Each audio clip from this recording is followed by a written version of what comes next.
Listen, listen, listen. Welcome to Monday Night Toy Ramblings, where I will ramble on for probably the next 3 hours till after midnight, and you guys will hang around, have a good time, maybe watch me piss off some people, maybe upset some people. Who knows what the hell's going to happen in this wonderful episode? Um, but again, we got a big show tonight. We got some G.I. Joe stuff. Some links that we've already seen that literally came off the full force. I saw them on. They came from JB Picks. So we'll be taking a look at those also, but we're also going to be talking about this whole Entertainment Earth thing. And we've heard a lot of people posting about how Entertainment Earth has ended the affiliate link. Well, I'm kind of going to try and clear that up for everyone because unfortunately, some people run with things rather than just taking a little bit of time and reaching out to the person or the company to make sure that that's actually in effect. And it's not the full truth, but it's not the greatest thing either. So we're going to be taking a look at all of that, along with seeing how you guys are all doing, looking at the latest toy news. But anyway, let's just get into it. Anyway, I hope you guys all had a wonderful weekend. Thank you for giving me a little bit of your time on this Monday, and I hope you had a wonderful Monday. Mondays for me are always one of those. Is it going to be a good week? Is it going to be a bad week? Walking in and out of offices, knowing that people call in service calls throughout the weekend, or they wait till Monday, or they put a whole bunch of crappy calls in on Friday because they want to go home early. That happens a lot in the summer and a lot on the holidays. It can just be absolutely awful, and people want everything fixed right now. But anyway, this weekend was an interesting one, I guess you could say. I did a lot of. I didn't do as many as I wanted to, but I got a lot of classic reviews done. Actually, I finished 6. I wanted to get more done, but Sunday was something else. We went and saw the Thunderbolts this weekend. My son actually saw it on Friday, I think, and he absolutely loves it. I think the Thunderbolts are pretty good. I'm not going to spoil anything. So if you haven't seen it, don't worry. I will say this. I thought it was pretty good. But I also don't hate all the MCU movies and all those types of movies just to hate them. I kind of give them a chance. I sit back and I try and watch them for what they are, something to be enjoyed. But I will say this: when you look at the Thunderbolts, other than they did a good job with the Thunderbolts, let's just say, to make us like and care about characters that we didn't care about, other than the Winter Soldier, Bucky Barnes. So I think it's actually worth going to. Uh, I think it's worth going to see. Again, I like going to the movies. Still, I know there's some people that don't, and I'm the exact opposite with like sporting events. I'd rather watch a big sporting event on the TV rather than be there in the stadium with 1,000 people. Quickly, Viper Scout is saying it was better than most post Endgame stuff. I would agree with that, but I also like a lot of the post Endgame stuff.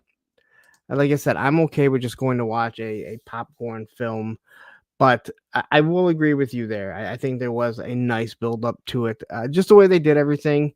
But stick around. There are two end scene credits if you haven't seen it.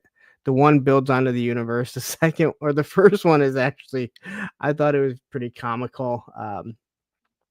But again, if you just went and watched it, you wouldn't understand it. It wouldn't make any sense. But I thought the first one was actually pretty amusing. So. But yeah, that was my weekend. It was a crappy weekend, so I wanted to record more. But Sunday just things got in the way, we'll just say. So I'm trying to get a bunch of these classic reviews done. I honestly want to get everything done through Joe Fest. So once Joe Fest comes, I can actually look for some of the stuff that I need. And what I mean by that, some accessories, maybe some figures, or some vehicle parts, different things that I might be missing to complete some of the reviews that I'm going to be doing. So, and again, I hope you guys are all watching it. They do seem to be getting, they're starting to grow they're starting to grow with the number of people that are watching these classic reviews. And let's be honest, if I'm not reviewing those, man, there's nothing to review because, well, tariffs. Anyway, um, that's pretty much what I did this weekend. So let's say hi to the chat really quick. There's 32 people here, so please hit that like button, hit the subscribe button if you haven't yet. It goes further than you realize, and a lot of you guys might not be subscribed, even though you think you are. So let's start with Roll Keeper being first, saying truth. I believe it's over on Ed's channel. Ed and Travis. I think Roll Keeper always tries to be first, so it's great to see him here. We have Same Time Toys saying, have a great show. I'm already passed out. Replay squad. I was on Shane's yesterday, so thank you for having me on. Didn't plan on being there. Definitely didn't plan on being on after a week went off as long as I was. So Johnny Reno's here. MTC GI Bro, who has the best guns in the business. David R. We have Gareth Widger. Snow Wolf is here. We have Turk Murphy Toy Solutions. Viper Scott, who I already mentioned. We have Men Who's. I was talking about this. I believe I said this on Same Time Toys yesterday. I get mad. I kind of get mad when people call him Menjoza. And then I get mad when people say Menjoza, but don't put an emphasis on that Menjoza. This guy has earned my disrespect and everyone else's. And I mean that in the most loving way. Him and his cowboy that's wearing the that little bra or whatever he's wearing. Soul Brother number 1 is here. We have Nolan, which makes us Toy Tube official. Osrodamus Toys. Wraith Mace, who's been gone for quite some time. Great to have you back. We have Stanley Eberhardt has joined us. We have Matthew Matson, one of my moderators. Whew. And Snow Wolf. We don't have a lot of people in here right now, which is kind of weird. Normally we have a whole bunch, but maybe there's something big going on. I don't know if there's something going on right now. Maybe there's some big old YouTubers going crazy right now. We gotta adjust this. I'm like cutting off the top of my head right there. I don't think any of you guys care, but it does drive me nuts. I hate when people sit too far down, and I hate when people sit too far up. There, that's good. It's crazy. Like I have these weird quirks that I hate when people are like way down here and you see the big top of everything and you're like, what? Why the hell have you left like 4 feet above your head? It makes no sense whatsoever. Adjust that damn camera. People want to see you. That's what they've tuned in for you. So we have a U.S. Combat a Dojo who is here. Whew. All right. Oh, and look, a Wilhelm Toy and Hobby. I have not seen you here in a while. Check this guy out. He's probably loving life because you know what? There's a lot of 118s. A lot of 118 stuff coming out. You know what I got on order right now? I got one sailor coming in from somebody tell me. I forget who it is. But anyway, the sailor I think comes with like 5 different heads, so I'm hoping that it fits on Shipwreck. I'm going to be swapping them around to see. But yeah, I'm looking forward to it, and if I like that, I'm probably going to order a few more. We have Tesla Super Destinations. Great to have you here. Woo! Anyway, so quickly getting into the videos that I dropped this week. It seems like there was a lot, but that's just because I'm constantly doing these classic reviews. Johnny Reno saying the 1/18th, the dead scale. You can say whatever you want, but I'll tell you this: the more and more I review them, the more I meant to say this to Matthew and Ed in our private chat. I always do the thumbnail, and I don't do like multiple shots. I have to say this: the 1/18 scale vehicles,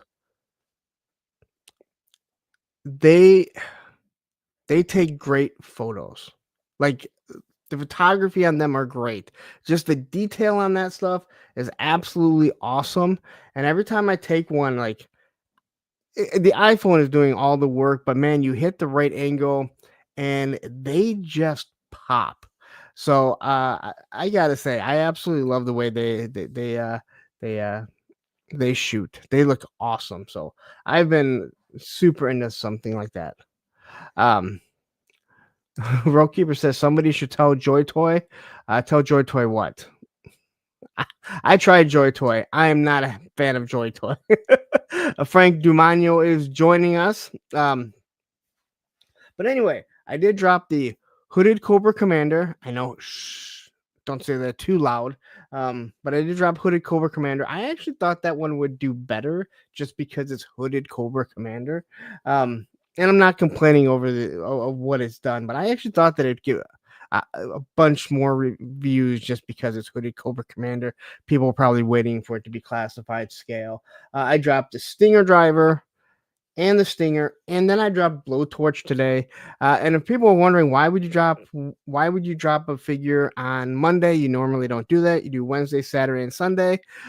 Well, I did it because somehow when I wrote everything down, I have everything written down um, that is complete or almost complete, um, of what dates they're going out. So if I decide to do, let's say I have, as I said, it's a sunny day, and I'm like, you know what? Let's go do Zorana and Xandar.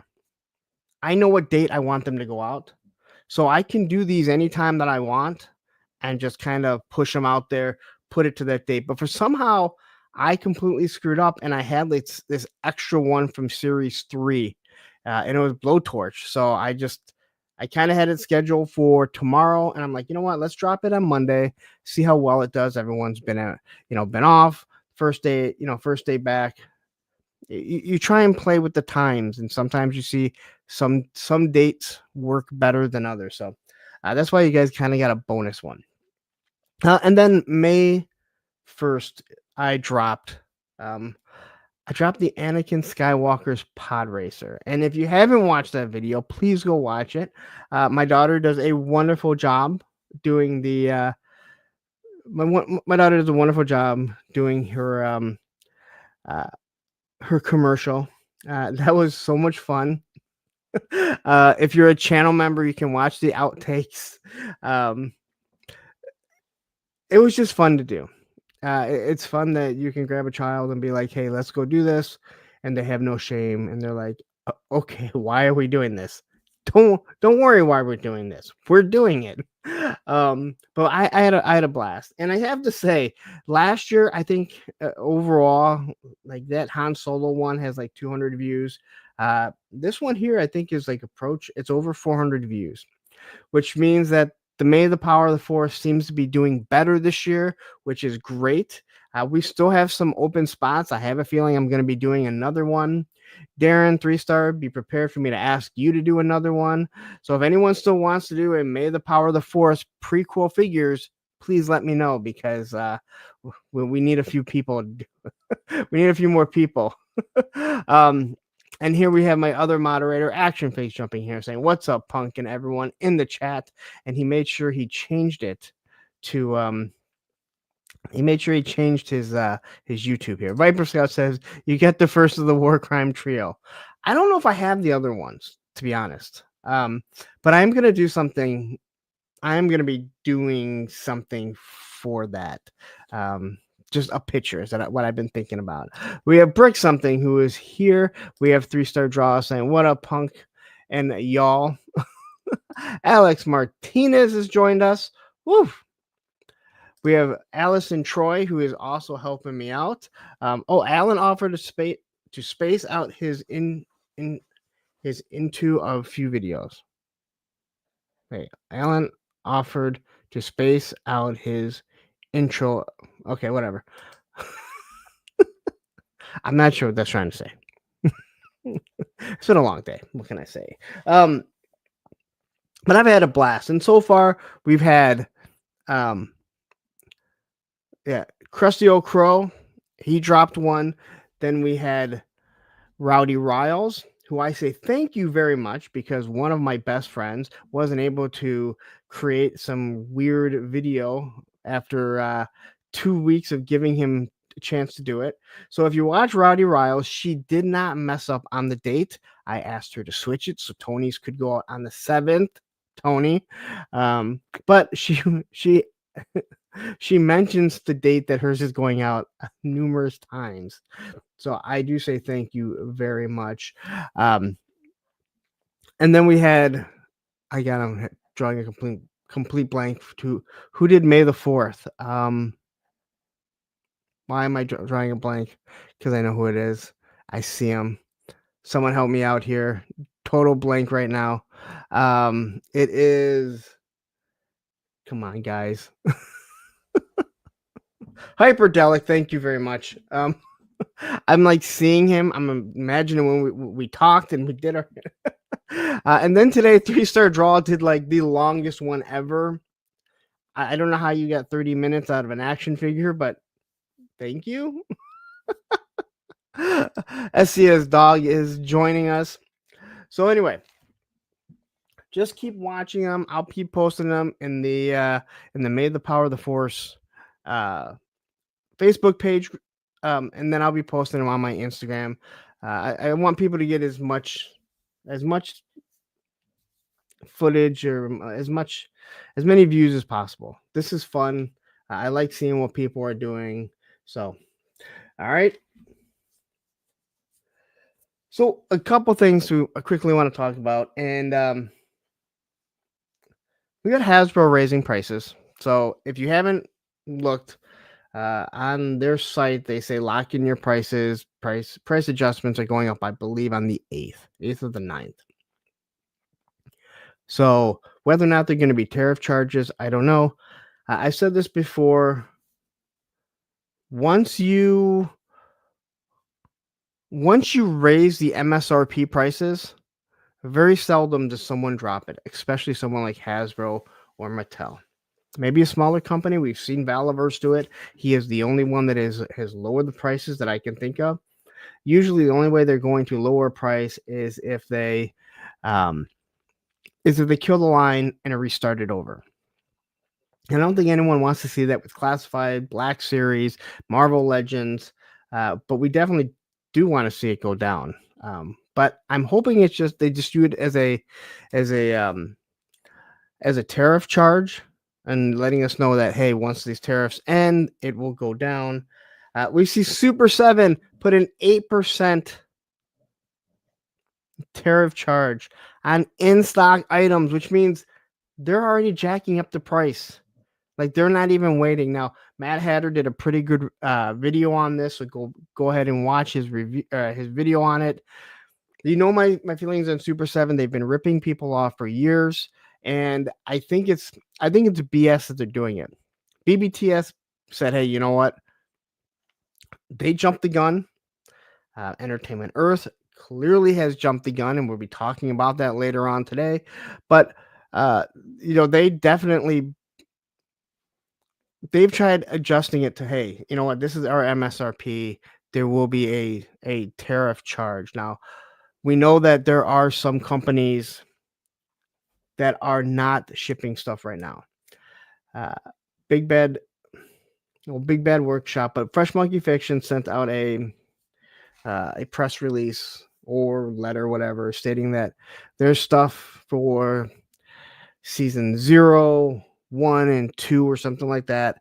Should be done, I believe, in June or July, but they will not be shipping anything until the tariffs get taken care of. And that's, from what I understand, a lot of companies, I'm not just talking toys, a lot of companies are going to be doing. So Crizzle Horn says, I just used your code. Well, thank you very much. I'm assuming it's Hella Dope Toys because that's what everyone uses. We have Archangel Michael Mars catches bullets with his teeth. Figure, please. We have James jumping in here saying Skeletron said they are not right. No, that is not what Skeletron says at all. Skeletron said that if you backed anyone that backed the Kickstarter, you okay, buddy? You get scared there?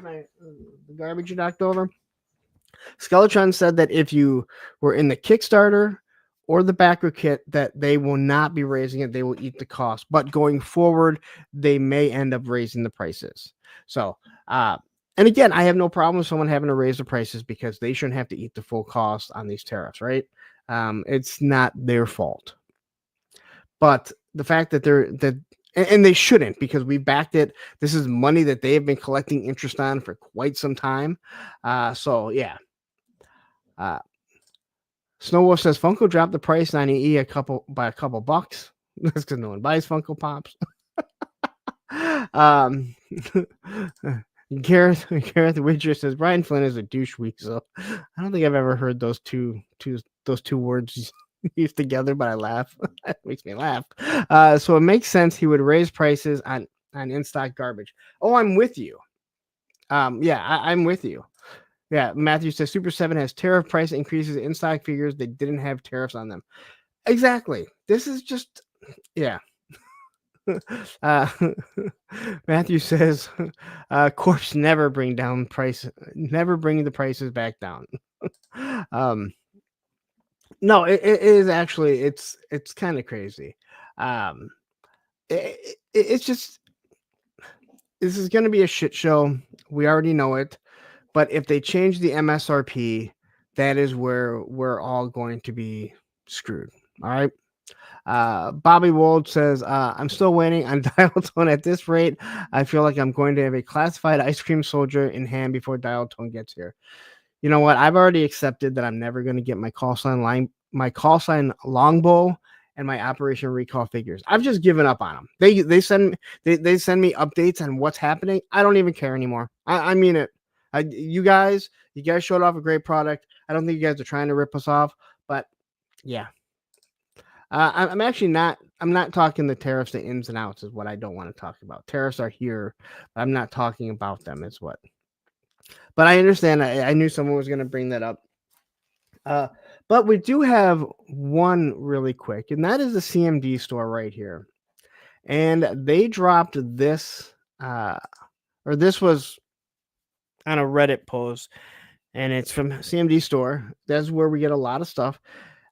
This one is really weird, and I'll discuss this in a second. It says, "Hello, sorry for the delay in responses. We were in contact with our carrier to find out why shipments were not getting through to the U.S. even though we shipped it easily before the new tariff started. For some reason, the CBP U.S. Customs Border Protection blocked or seized all of our shipments going into the U.S. We just only now found out from our carrier. Unfortunately, I am sorry to say that your shipment is now in limbo and most likely will be returned to us. We will not be able to reship your orders and thus have made the painful decision to cancel and refund all customers who were affected. The refund process should be issued today or tomorrow. We're really sorry for the inconvenience this may have caused and hope that the tariff situation will stabilize so we can open up our sales again going to the U.S. Thank you for understanding." All right. So this was put out in a Reddit post. I ordered a lot of stuff from CMD store. A lot of us have. But this is the one thing I don't understand. They are a Canadian store, yes, but they ship out of New York. So I don't understand if they shipped out of New York, and you can see the posting. Like, they ship out of New York. That's why the shipping is not crazy. It never has been. So I don't understand where their problem is lying. And I'm not saying they're lying, but there's something that is just wrong and off with this. Like, they're shipping out of New York. So I don't get, and I don't understand how they get their stuff. I don't know if it comes into Canada, then they drive it across the border. But I do know that it ships directly out of New York. That is what we've all said. We've all gotten stuff. We've all seen where the mail is starting from. So I don't fully understand what their issue is and why they can't ship to the U.S. But I guess we will wait and find out. But I mean, they posted on their site that they're not going to be shipping to the U.S. Now, I also don't understand because the tariff charges between the U.S. and Canada are not outrageous right now. I'm not saying they won't continue there, but so I'm just a little confused with this. I think a lot of people are just pulling back due to governments and different things like that. So it's gonna be. I think it's gonna get worse before it gets better, unfortunately. But try and get the stuff locked in. Amazon and stuff hopefully won't screw everyone over. Brick something says my armies of Ashmore figs came in today. I backed them back in May 2023, so it's been 2 years. I didn't even cry, not once. Wild. Um, why would you cry? Why would you cry? But see, you backed this 2 years ago. If you're trying to say that I'm crying about the two that I've backed, it's been 3 years, and I'm hearing about paint samples that they're getting, and I'm just like, that's just crazy. We got Quip jumping in here. Great to have you. We have War Chest full of toys saying Amazon's going to be on some bullshit for sure. We'll see. Hopefully. Hopefully they ship the stuff out because they're actually starting to they're starting to move up some of the dates. If you didn't see, the Viper, Mindbender, and Rock and Roll have all been moved up for me up into July. Someone told me that they thought theirs moved up to June. I don't know if they read it wrong or maybe they saw something different. Mine is like July 21st, so it's still a ways away, but at least we're seeing them move up. And usually once they start moving up, they move up even more than that. So Amazon will probably lock us into whatever it was that whatever we paid for. And some of these smaller companies that we might have to worry about. I don't know. No, they were originally August or October. They were really far out. Grizzlehorn says mine is August. Go ahead and order them again, and you might see them jump up. Viper Scale says just logged into Hasbro Pulse, and the AP was updated under if they fixed some issues with it. I wonder if they fixed. But yeah, they're saying that they're gonna raise their prices, so lock it in. Again, I don't really know why. It's again, if they're raising up for the MSRP, we're screwed. All right, that's one of my biggest issues. Gareth Richards says issue might be the product is stopped on the way to New York by customs. Okay, so if that's it, that's fine. But they said it actually shipped out to the customer. That's what I'm saying. From everything that I see, it looks like they literally ship right out from New York. So yeah, if we're talking about them shipping into a New York facility, and that's why they can ship it out for, not crazy border, crazy border shipping. And they've been doing this for years. That I can understand, but it seems like they ship out of New York. So either way, they're not going to be shipping. So kiss that thing goodbye. Okay. I want to say thank you to Baldy Fox Reviews for Thursday with a Friend. Yes, him and I do a show every Tuesday now. At least I think we're doing a show this Tuesday. You don't see it ever go up because he's the biggest procrastinator that I have ever worked with. So he's probably making the thumbnail as we speak or setting it up. Who knows? Or he'll do it tomorrow, and then I'll have to set it up then. But I want to say thank you. Go watch that. His was a very interesting one. He has a hell of a story. It was over 4 hours, and he's like, he didn't expect it to go 4 hours, but it just, those Thursday with friends, they just go. I want to say thank you to Same Time Toys, Jeff, and Woody 222 for asking me to come on, talk about Star Wars. We talked about other things. I may have insulted some people. That's what I do, right? Now I'm going to insult some people in a bit. I am. Anyway, but thank you. I enjoyed that. And then I want to say this Thursday, we have Plastic Battles. I have never talked to Plastic Battles other than when I asked them to come on. I've seen them jump in here.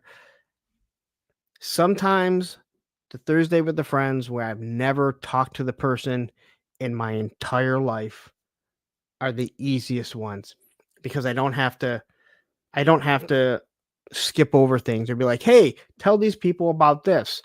It's an honest first reaction, not having any idea about them. So I'm really looking forward. How I don't even know what Plastic Battle's real name is. All right. It gets really weird in this YouTube world where we don't know people's real names. Um, and I do a pretty good job of trying to figure out everyone's real name. Just because some people's, like talking to them in person or even in the chats seems kind of weird not addressing them by their name. So we got Ronnie Trickshot jumping in here, and then we have not Rachel jumping in here. Great to have both of you. Um, and then tomorrow, I guess we're supposed to be talking about Star Wars movies on Circle of Jerks, myself, Baldy Fucks reviews, the Island Viper Terry, and Toy Optics Spec. So, and there will be no Tony this week. So don't worry. If you want to see Tony, he's not available. He's working. Whew. All right.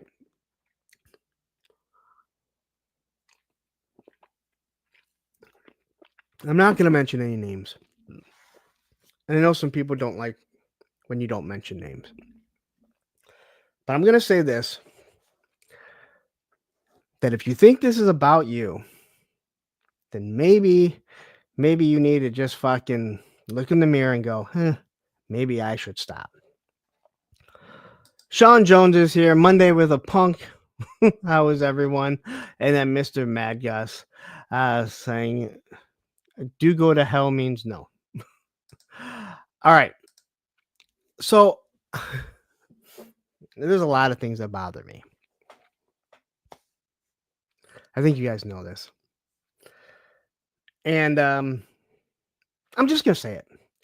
If you're a YouTuber, if you're an Instagrammer, if you have a name, stop kissing other YouTubers' asses.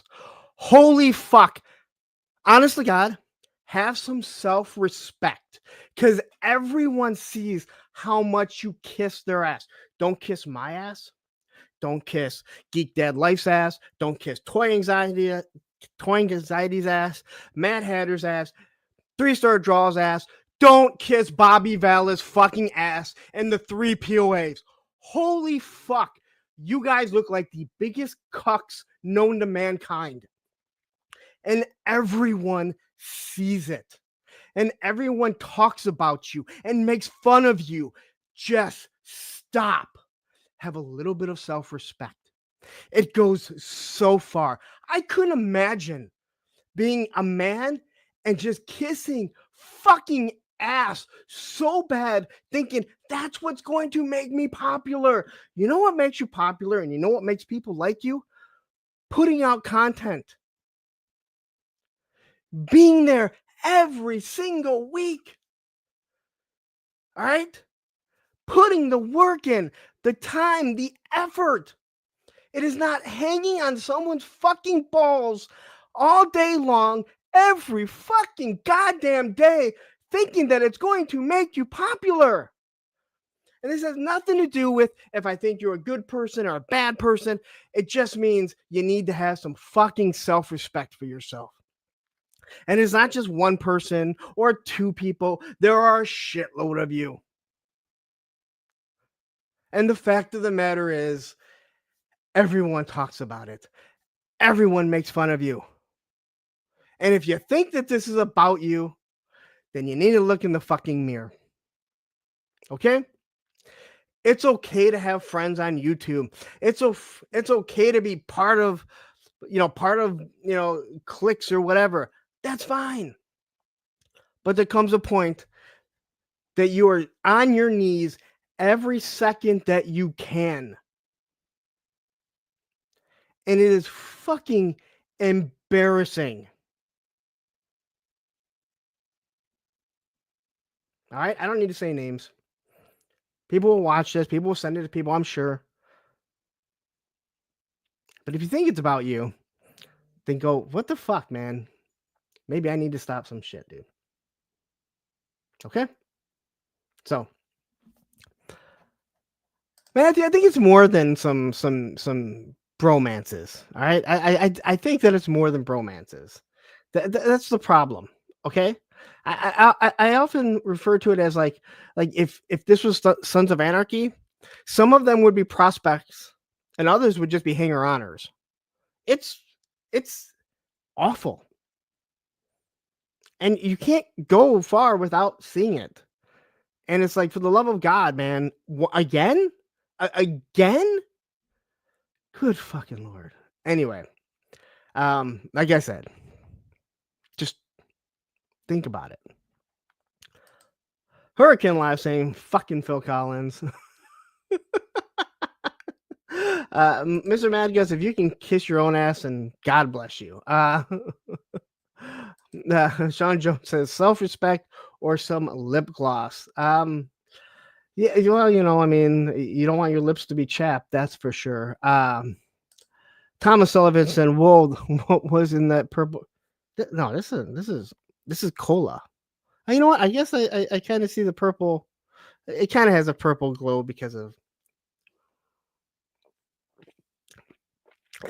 it's just, I see this all the time.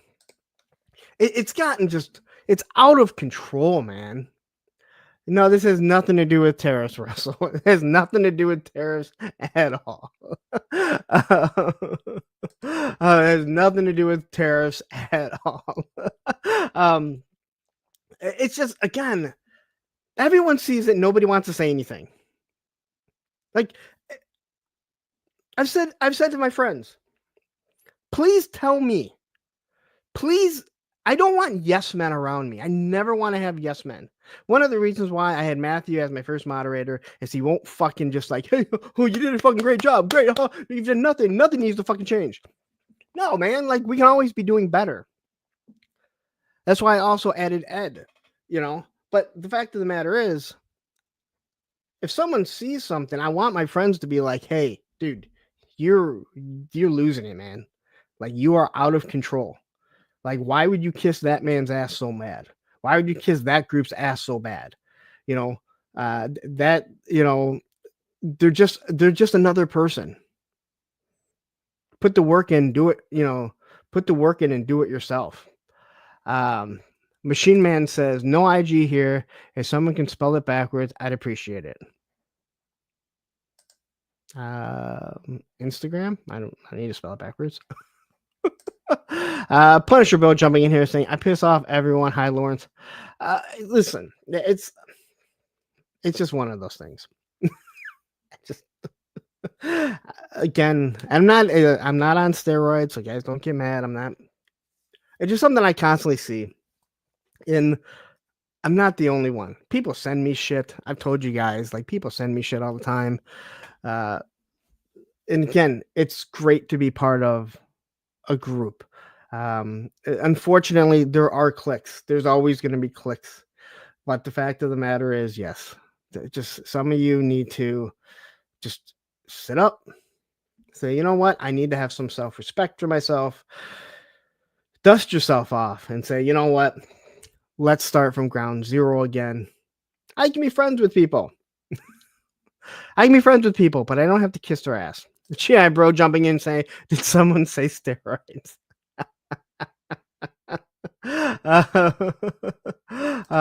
Rollkeeper says, I was told I'd go far if I kissed a little ass. I said, go fuck yourself. Maybe someone will. Maybe you will if you kiss ass enough to specific groups, YouTubers and stuff. I don't fucking know, because I don't do it. But I don't want anyone kissing my ass. Not that you would have any reason to, because, I mean, seriously, I have a moderate toy tube channel. But the fact of the matter is, you all should have respect for yourselves. And there's nothing wrong with supporting your friends, right? Every day through this May the Power of the Force, I'm promoting someone else. You know, I'm promoting someone else, and there's nothing wrong with that. But there comes a time that, man, you just have to fucking stop. Oscar Thomas says clicks happen, but yeah, the kneeling and kissing seems to really help your sub count. Sometimes it does, sometimes it doesn't. And here's the worst thing. Let me tell you something about people who kiss ass. That person or people or groups that you're kissing their ass, once you can do nothing else for them, they don't need you anymore. They will jettison you fucking faster than it took fucking Katy Perry to get out into outer space and come fucking back down. All right. So just think about it. All right. And this goes out for everyone. All right. And again, I'm not trying to say don't be friends with people. Don't be friends with people. Don't like who you like and support those people. But ask yourself, have they ever, how much have they helped me out when I'm sitting here every single day, walking up and down, preaching their good graces? Like, seriously.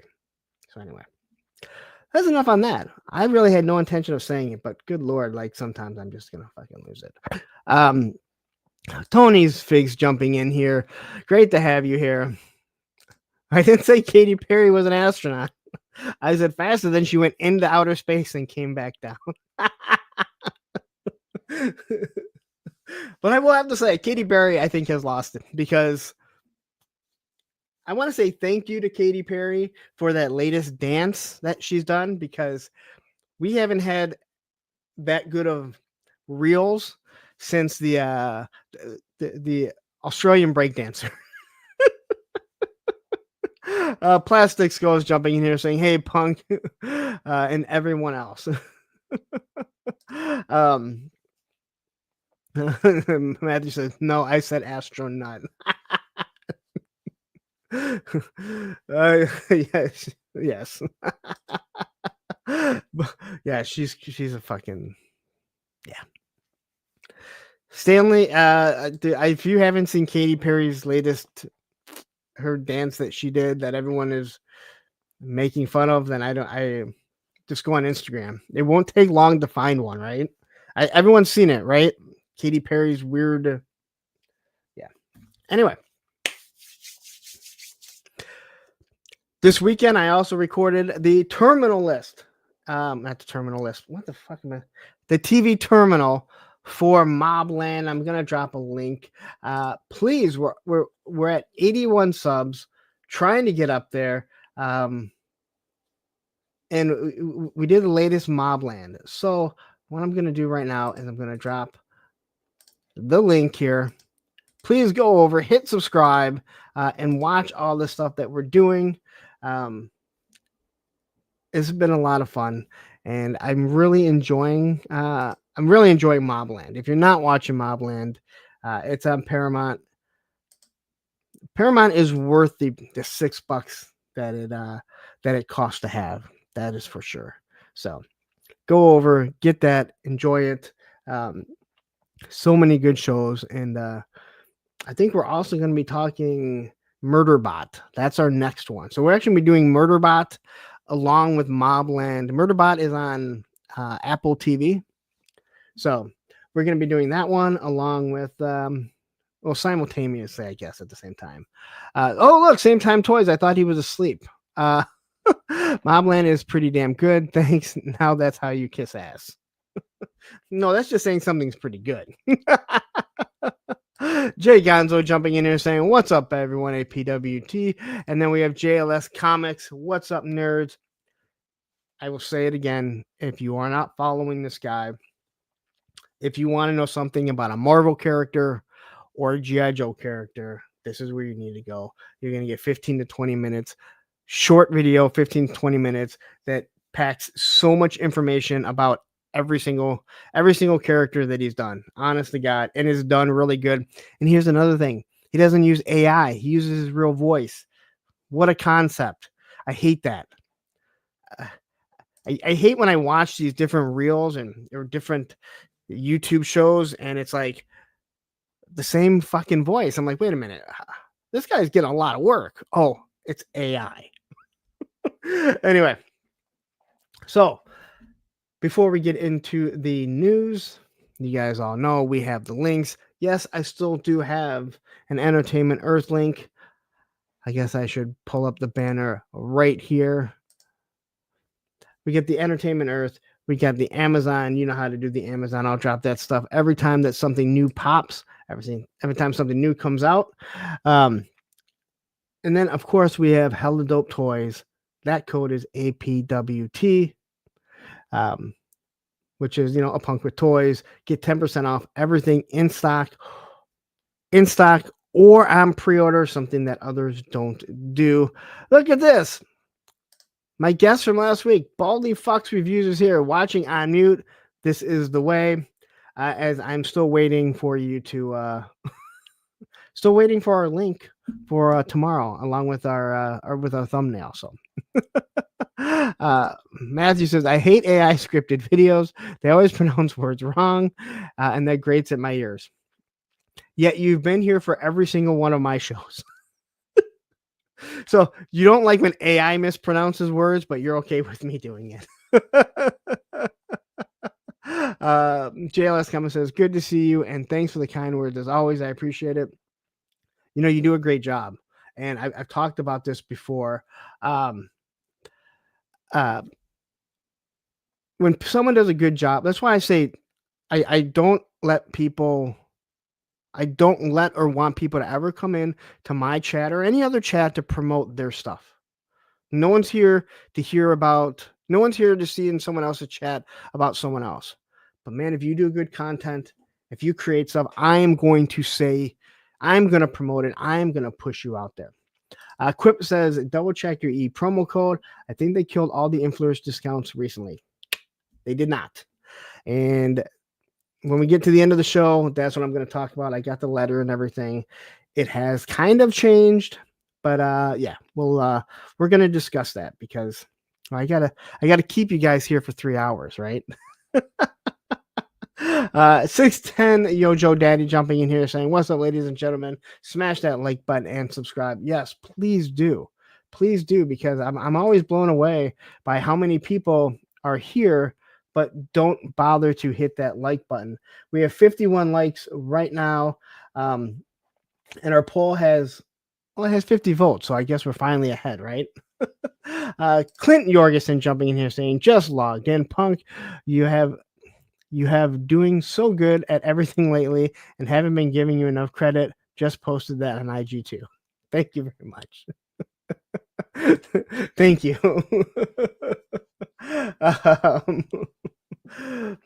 I do a good job. I do. Jay Astro jumping in here saying, I came for the ass kissing. Am I too late? No, never. But anyway, Hella Dope Toys, you know where to go. Support Ted and Aaron. They do a hell of a job. But before we get into the news, you know what comes next. We get a little message from Moss Man. Oh, hey guys. So Lawrence, he had to step away for a little bit. He's got a case of the grumble dust. So he asked me to kind of watch over a stream. He put me in charge of y'all. He said to me, oh, Moss Man, I have a case of the grumble dust, and I need you to watch myself for a little bit so nobody leaves and finds out that there's more interesting things to watch on YouTube. And also, I hate Ohio. So I was like, oh, dang, so now I have to come up with a topic for my very own show. And I was like, oh, what about talking about your favorite toy stores?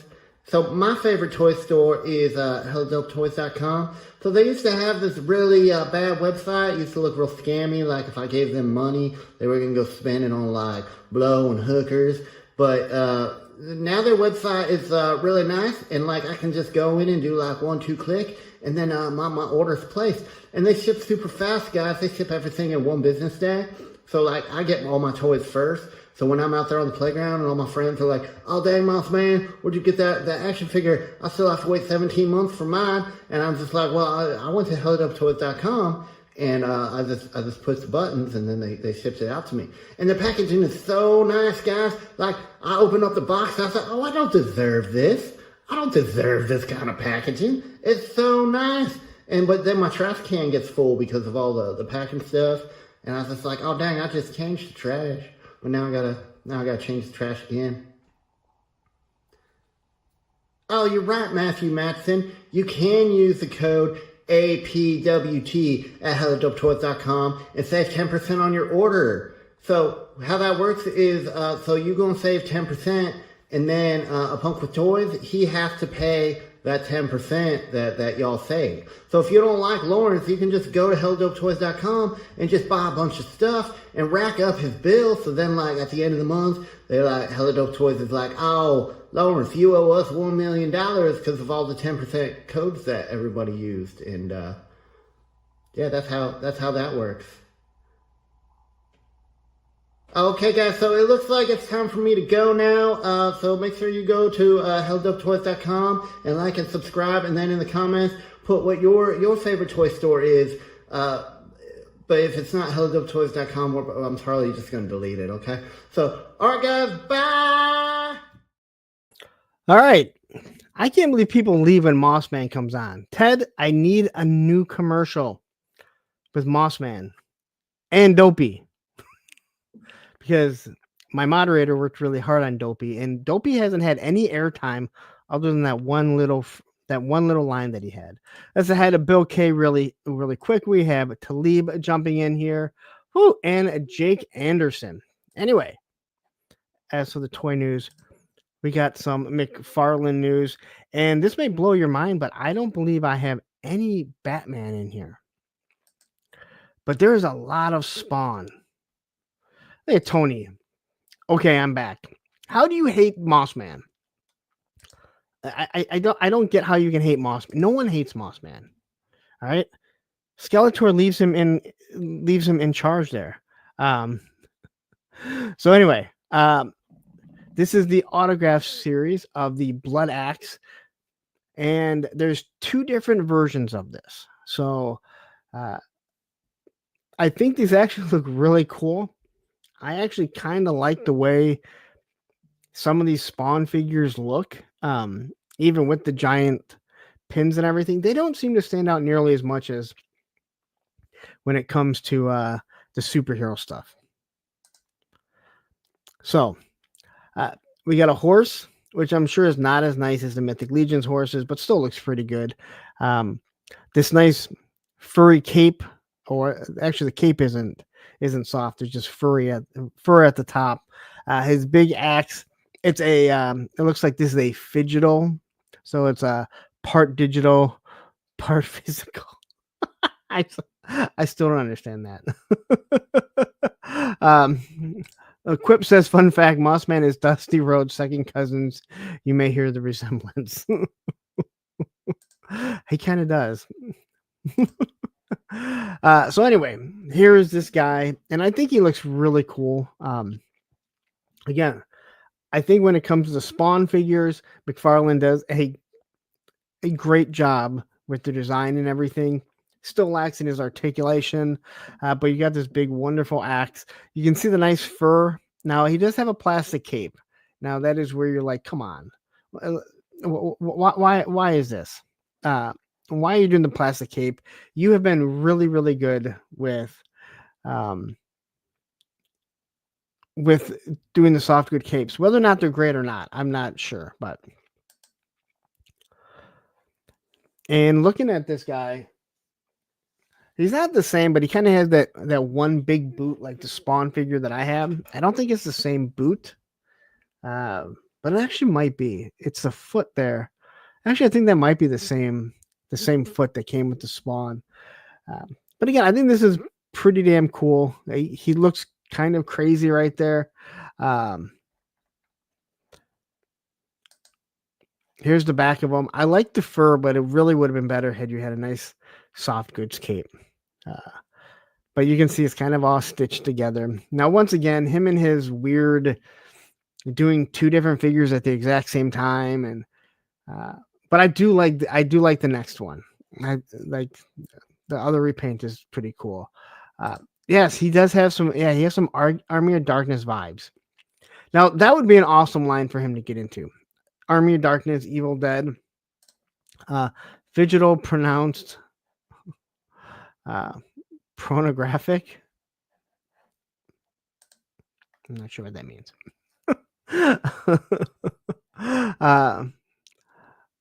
Sean Jones saying, "Let's get fidgetical." That's a hard word to say there. Fidgetical.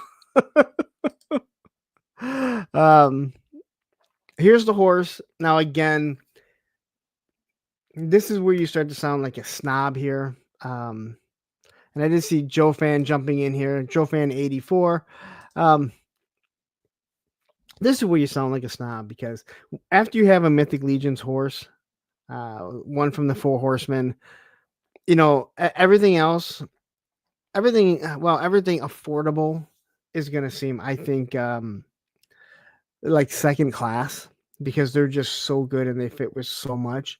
But I do think this horse looks pretty good. Even the pins in his little pins right there.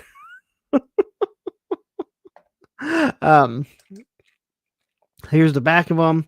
He does have the stirrup, so you can actually put their feet in.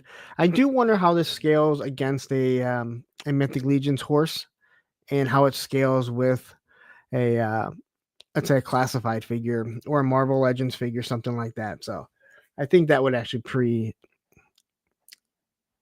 but these are like $100, I think. That's the problem. So here's the Blood Axe. Here's the side of it, back of it. But here is the alternate. And this one is just, there's something really cool about this. Like this, I mean, if you are into God, I can't think of the name. Johnny Blaze. What the hell is it? Johnny Blaze. Someone will tell me. This would look awesome, right? Considering we didn't get the Engine of Vengeance, you can have a horse that Johnny Blaze rides, or whoever it is. But I think this looks good, even though it's just a red paint and you got the eyes. Ghost Rider, thank you very much.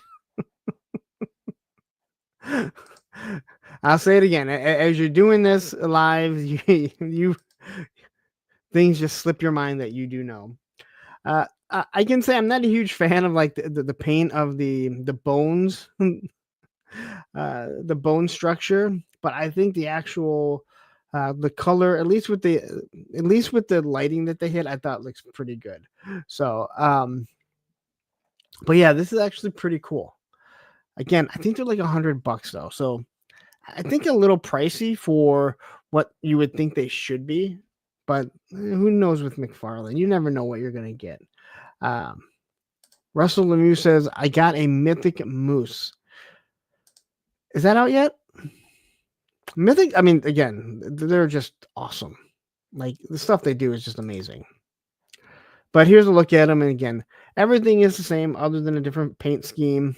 But I do think they both have their pluses and minuses, right?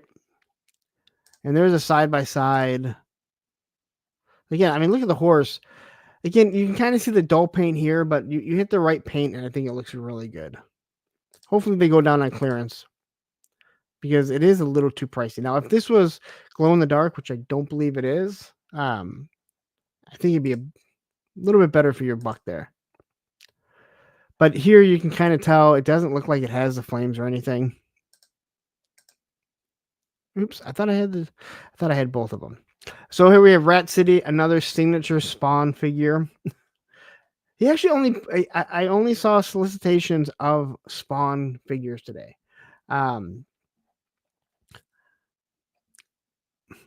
McFarlane trying to break into the brawny market.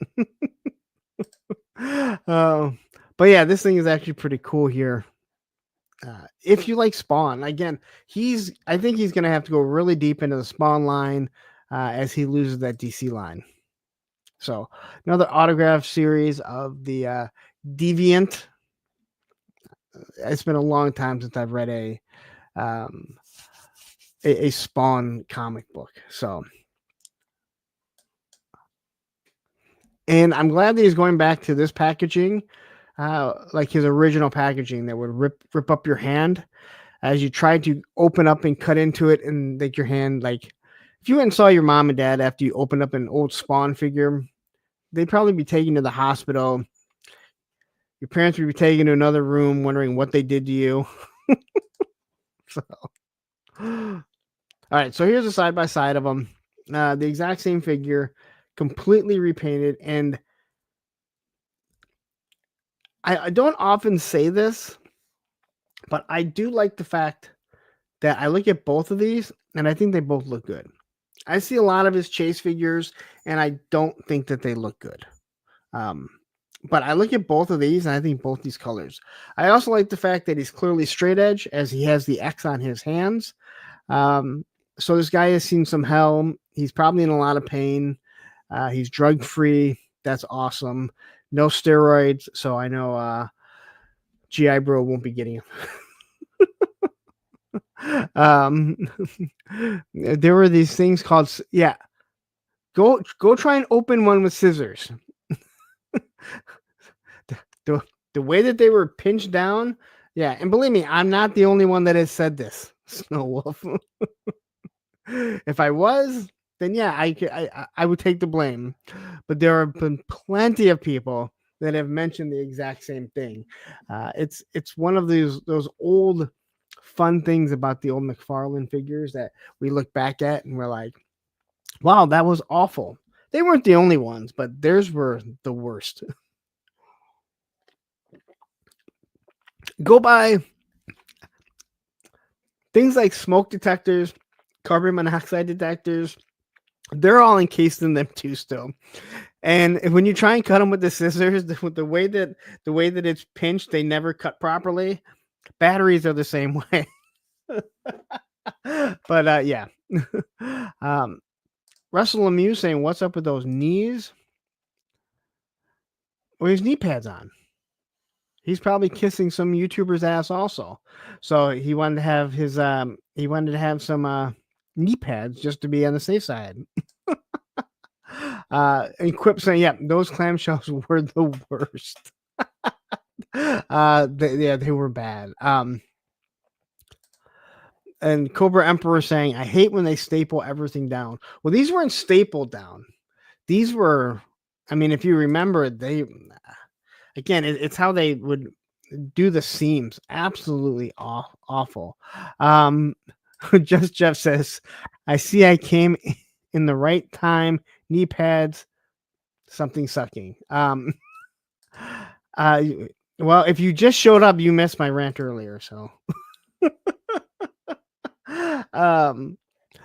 but anyway, that's all McFarlane. I didn't see any Batman today. No Superman this week. The news is getting pretty thin right now. Clearly the stuff with the tariffs are starting to take its toll, so we're seeing less and less as of right now. So, but we do have. It is May, and we know that is Star Wars time. So we did get some Star Wars news, and we've seen a lot of these already. But we're gonna go through the solicitations. I think some of them look really, really good. Just Jeff says, I was playing a video game. Now I'm going to edit things because nothing like the last minute. Hey, I've been there. All right. So we get a bazooka stormtrooper. That's called the rocket launcher stormtrooper. Or I'm sorry, rocket launcher trooper. Say what you want. I do think the vintage collection looks really good. And I am really, again, I love my classified. I love the, now you can see how much 112 there, 112 scale stuff I have. Man, the more and more I'm in that GI Joe room, the more I'm doing those classic reviews, the more I'm really enjoying the 118 stuff. So, but I think these look really good. And this bazooka here, it could be used for anything. If you want to use it for GI Joe, I think it looks perfectly fine with GI Joe. Again, I don't know what real bazookas look like per se. I know they change all the time.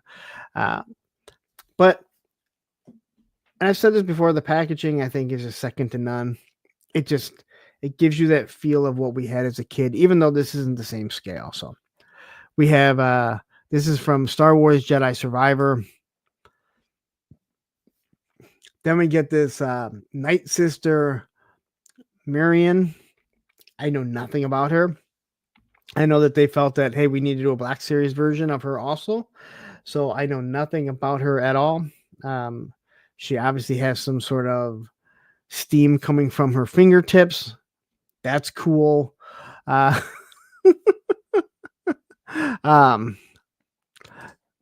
says, wait till they put tariffs on movies. Toy releases will get delayed as they try to figure that craziness out.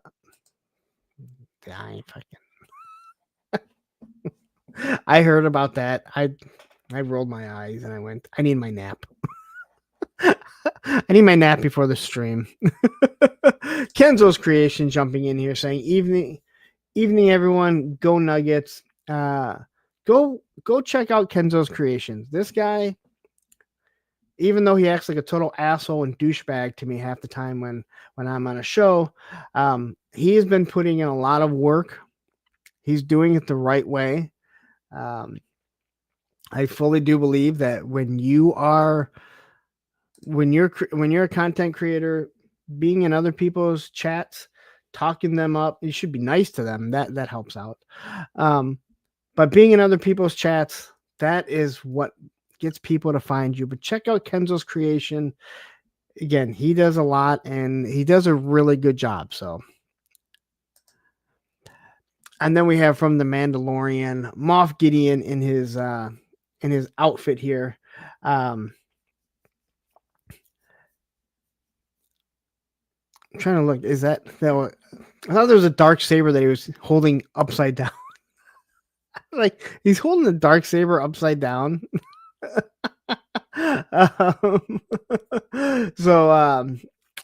Kenzo Creation saying, "Eat shit, punk. Just gotta regulate the ego, bro." Kenzo's really easy. If Kenzo makes you mad, just insult a Colorado sports player, and he will go off on a tangent. Really mad that like you insulted his kid or something.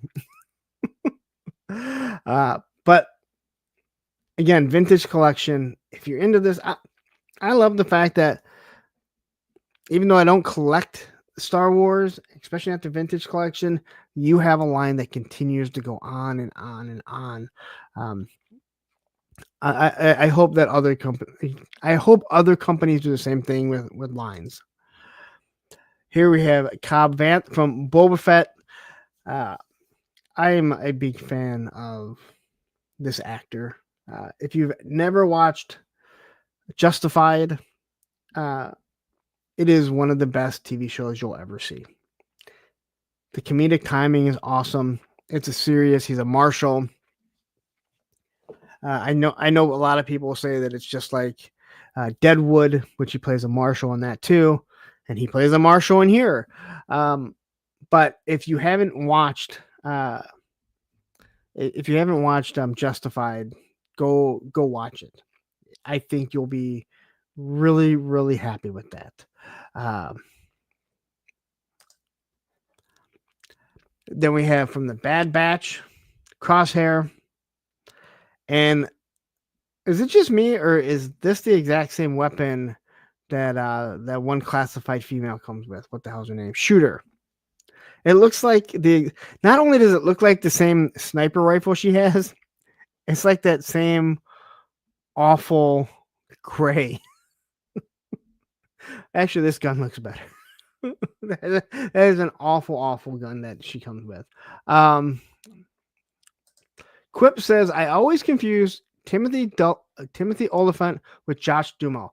All right, so quick story. Quick story about that. I came across a reel with Timothy Oliphant on one of the talk shows, and they had asked about, hey, something about Josh Duhamel, and he said, I had never met him before, but I see him at a Dodger game, and I walk over to him because everyone says we look alike, other than he's better looking and he's much taller than me. And he said, we were just like, oh, hey, like he's heard the same thing. So he said, Josh Duhamel, he goes, he took pictures with my family, and then for Christmas, they sent out Christmas cards with Josh Duhamel as in place of Timothy Oliphant. And he said, I get a call from my brother.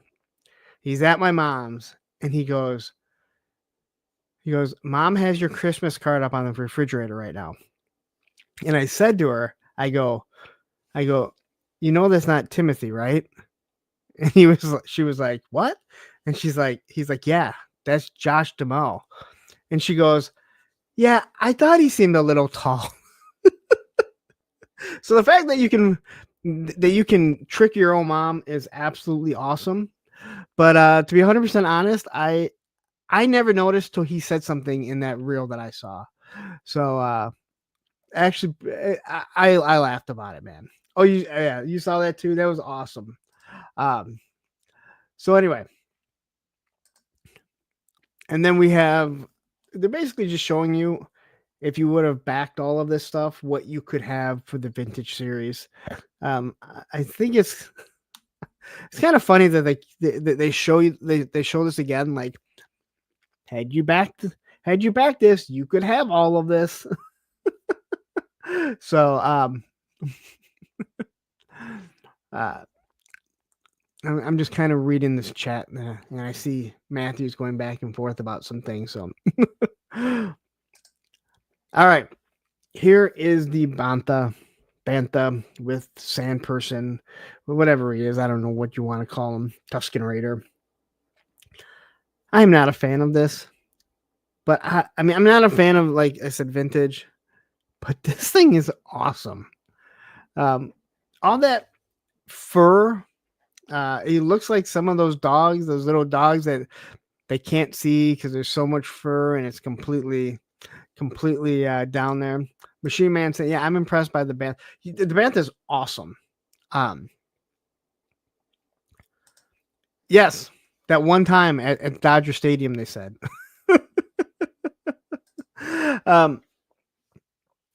So here you can see the horns. You can see the face kind of just kind of poking out here. But on this one, you can see that he has teeth. Now, I look at these teeth, and again, more teeth than some YouTubers have. But like the mouth here reminds me of a character on Sesame Street, or not Sesame Street, on the Muppets. And for the life of me, I cannot put my finger on which one I think it is, but he reminds me of one that has like these messed up teeth in the mouth. But I'm just interested to see like how this is, because in this picture, it looks like the mouth is closed on both these pictures, right? I haven't really looked into this and what it comes with, but like this is one of those things where, you know, you could just buy it and just be like, hey, you know what? I don't need to have a whole Star Wars collection, but I just want this sitting on a shelf. It just looks that awesome, and it comes with a Tusken Raider, so you can have the Tusken Raider up there. So, Matthew says, "Don't smoke crack, people. Drugs are bad." Okay. Sweet. I honestly, I don't know. It doesn't seem like it's one that I would know his name, but like I can kind of picture the mouth. I mean, okay, so it sounds like it's Sweet Turns, which I would not have known at all. But thank you guys. Quip says the mouth kind of reminds me of the Flying Monkey Motorcycle Gang from The Wiz. Okay, I've never seen The Wiz. I know what The Wiz is. I know what you're talking about. But I'm gonna say, okay. You know what, Stanley? You know what? Lunda from the Labyrinth or Jim. You know what? You might be right. That might be what I'm thinking of. Because that kind of sounds more. Yeah. but it's still Jim Henson, so it's a Muppet, same thing. Anyway, I like the teeth. I like the way that it looks. I don't see a reason. I know a lot of them do this. I don't see a reason to put a carded figure inside a box. If you're an in-box collector, you're not going to open it. So it seems kind of redundant to put a carded figure inside a box for in-box collectors. But there it is. I'm going to say open that damn thing up, put that Tusken Raider on that, and have him ride that Bantha. And then we have Woody 222 saying, "Yo, Punk, what's going on? You know what? It's been a while. He's here. Let's just let's give him this." Because Woody's always been good to the channel. So you get your little fart noise, Woody. I hope you had a good time over at Gaines and Jerk, right? You're one of the guest stars. You're always one of the guest stars. Anyway, now Rachel says, I could see someone carrying a Spantha and a small purse. Has anyone ever seen the Tiny Dog reels? There's like 3 of them, I think, where she tries getting her tiny dog on a plane, and she tries taking her tiny dog into the grocery store. Every time it pops up, it just makes me laugh. So if you know the tiny dog, just it'll make you laugh. All right. Matthew says a purse Bantha. Yeah.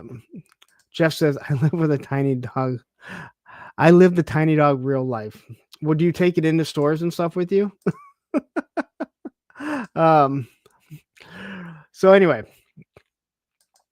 and next we have our special action figure set. I really hate that they put dual languages. Do we really need it? I don't know. And then here comes the money. Here we go. Money talk. Here comes the money. Woody 222 with the 1999 super chat saying, "Payback, no free farts. Will you get it anyway?" And then you get that again. And then you know what? You're gonna get the fucking Phil Collins. Which, if used in the wrong text, it comes off really bad.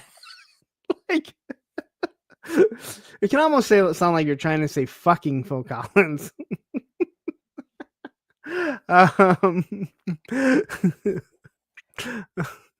But yeah. Oh, so just Dobby, he goes everywhere with me. Texas Roadhouse used to pitch, but now they give him a tiny steak. I like tiny steaks. I like bigger steaks even more. So anyway, here we have a Sand Trooper. I love the Sand Troopers. They go with your Bantha Voodoo. But yeah, they're I always liked, I really did. And I was so, when Power of the Force came out and they did the first Sand Troopers, because I don't believe that we ever got a Sand Trooper in the original ones. I was so happy. I liked it. A matter of fact, I have a I have to find it. I think it's downstairs. I have a license that I was a major degenerate for Power of the Force. I had to renew my driver's license, and I had just found, I believe it was a Sand Trooper, and I put the Sand Trooper in my jacket in the hood, so it was sitting on my shoulder. And I went to take my picture, and the lady says, "Yeah," she says, "you have to take your hat off." And I take my hat off. She takes the picture, and I said, so I had to take my picture. I had to take my hat off of the picture, but you let me keep the action figure. And she goes, "I don't care about that." Which I went, all right. And I found it just the other day, or a couple months ago, going through some stuff. So I'll have to find it, take a picture of it. The fact that I had an official license that had a Sand Trooper, I believe it was a Sand Trooper, and on my jacket. That's the UNLV jacket that I was just recently talking about, like my favorite jacket. So anyway, here's the backpack. A lot of detail. I mean, this looks really good. Like you said, if I this stuff wants this is the stuff that's trying to convince me. If I had a bigger house and more money, I would be all into this stuff. I really would. Debo DNA jumping in here saying we ain't found shit. Who will be a guest at the end of the month? So tune in so we can talk. So you can listen to us talk about punk music, because I have a feeling that's where it's gonna come. That's where it's gonna go. Here we have the Snow Trooper. All right, let me just get it out of the way. So, Hasbro does not own Star Wars. Star Wars dictates what's going to be made. So even though that this guy looks more like a clan guy than the hooded Cobra Commander, Hasbro has no real control over what is being made or produced. Unlike when it comes to hooded Cobra Commander, that they said, no, we will not do it because we just think that it brings too much negativity. Yes, this guy looks more like a Klansman than the hooded Cobra Commander, but I need to have like a pre-recorded one. Yes, Quip saying, just get it out of the way. Just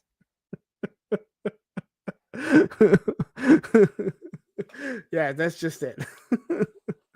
Quip says, whatever could you mean? I even like, even on my the classic review of Hooded Cobra Commander, a couple people had one person had made a comment that I never heard the story about Hasbro not letting it be done. And it's like, for the love of God, like, now again, that's just saying, like, some people, they don't really follow it. They may not even mean to classify it, so maybe that's why they don't know. But yeah, like Matthew says, these army builder packs are awesome. Now, I've heard people already complaining about it. I've heard people already complaining about it, that why don't you want, why would you want multiple of these? I don't know. Like, I can understand why you'd want like multiple sand troopers or multiple snow troopers, and maybe you don't need multiple, biker scouts. Johnny Reno will tell you you can always use more biker scouts, because this is the best looking of all these stormtroopers ever, bar none. I will fight you in a parking lot or at the flagpole after school if you tell me you don't think the biker scout is the best looking stormtrooper. No, I've seen people complain that some people don't want all of them, and again, people bitch to just bitch. That, I mean, Matthew, you know that, but I have seen people complain about it, and what I've heard is that Star Wars complainers complain more than Star Wars fans complain more than G.I. Joe one. I don't know. I will say this: there is a biker scout at Target that comes on a speeder bike for $20. It is always there, and I'm just waiting for it to go on sale. See, and Johnny will agree totally. I did not know that Johnny was a biker scout. I didn't realize he was president of the biker scout fan club till we started talking, and him sending me stuff. They're just awesome, and I always loved the little pistol on the side, even the gray one that we had as kids. I always thought that was better than Han Solo's blaster or the Stormtrooper's blaster. I had the Stormtrooper blaster, but I always loved the gray little speeder bike or biker scout pistol. But I think this is awesome. Again, I don't know how you can complain either, Matthew. To me, I mean, it's like getting a Viper, a Cobra, and a bat, and saying like, I don't want this. Why would I want all three of these? Like, I want to army build them. That's why. But yeah, Viper Scout says nobody hates Star Wars more than Star Wars fans. That's what I hear. Viper Scout says truth, just like Joe fans. See, and Matthew, I want to agree with you, but everyone tells me the same thing, that Star Wars fans are the worst. And these are people that are in both communities, so I'm just going to take their word for it. So anyway, this goes up yesterday. Ezra Paul's premium off fan. So if you're able to get it, enjoy it. You're going to open it, so don't really worry about the packaging having in dual languages. Quip here. Return of the Jedi was my least favorite in the OG trilogy, but the Scout Troopers were always my favorite. That hurts my soul. My son recently asked me, what is the best Star Wars movie? And I said, what is the best or what is my favorite? And I said, the best one is Empire Strikes Back, but Return of the Jedi is my favorite. I don't care that the Ewoks were supposed to be Wookiees. I don't care that they're just a little bit shorter than me. I like all of it.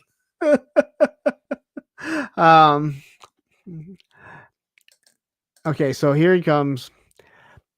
Arathane, seems to me Hooded Cobra Commander is a license to print money with or without controversy.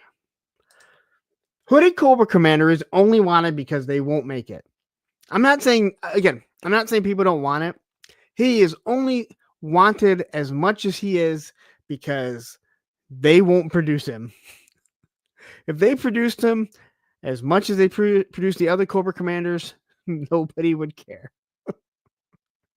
Toy Matrix jumping in here saying, yo, Punk, yo, chat, yo, Ramblers. All right. So here's a Stormtrooper. Again, I've heard people complain that we got another Stormtrooper. I will say it again. Don't buy it. Why would you want a Star Wars line that there's not a Stormtrooper of some sort on the pegs?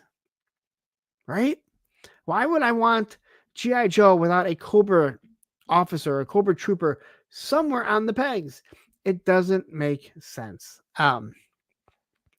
No, Quip, I get it. Like, it's like saying that, it's like when you say Steve Yzerman is better than Joe Sakic. I'm not saying Joe Sakic is a bad hockey player. I'm just saying that Steve Yzerman was better, right? So I fully get these are all great movies. And there's only one person that gets the Joe Sakic thing.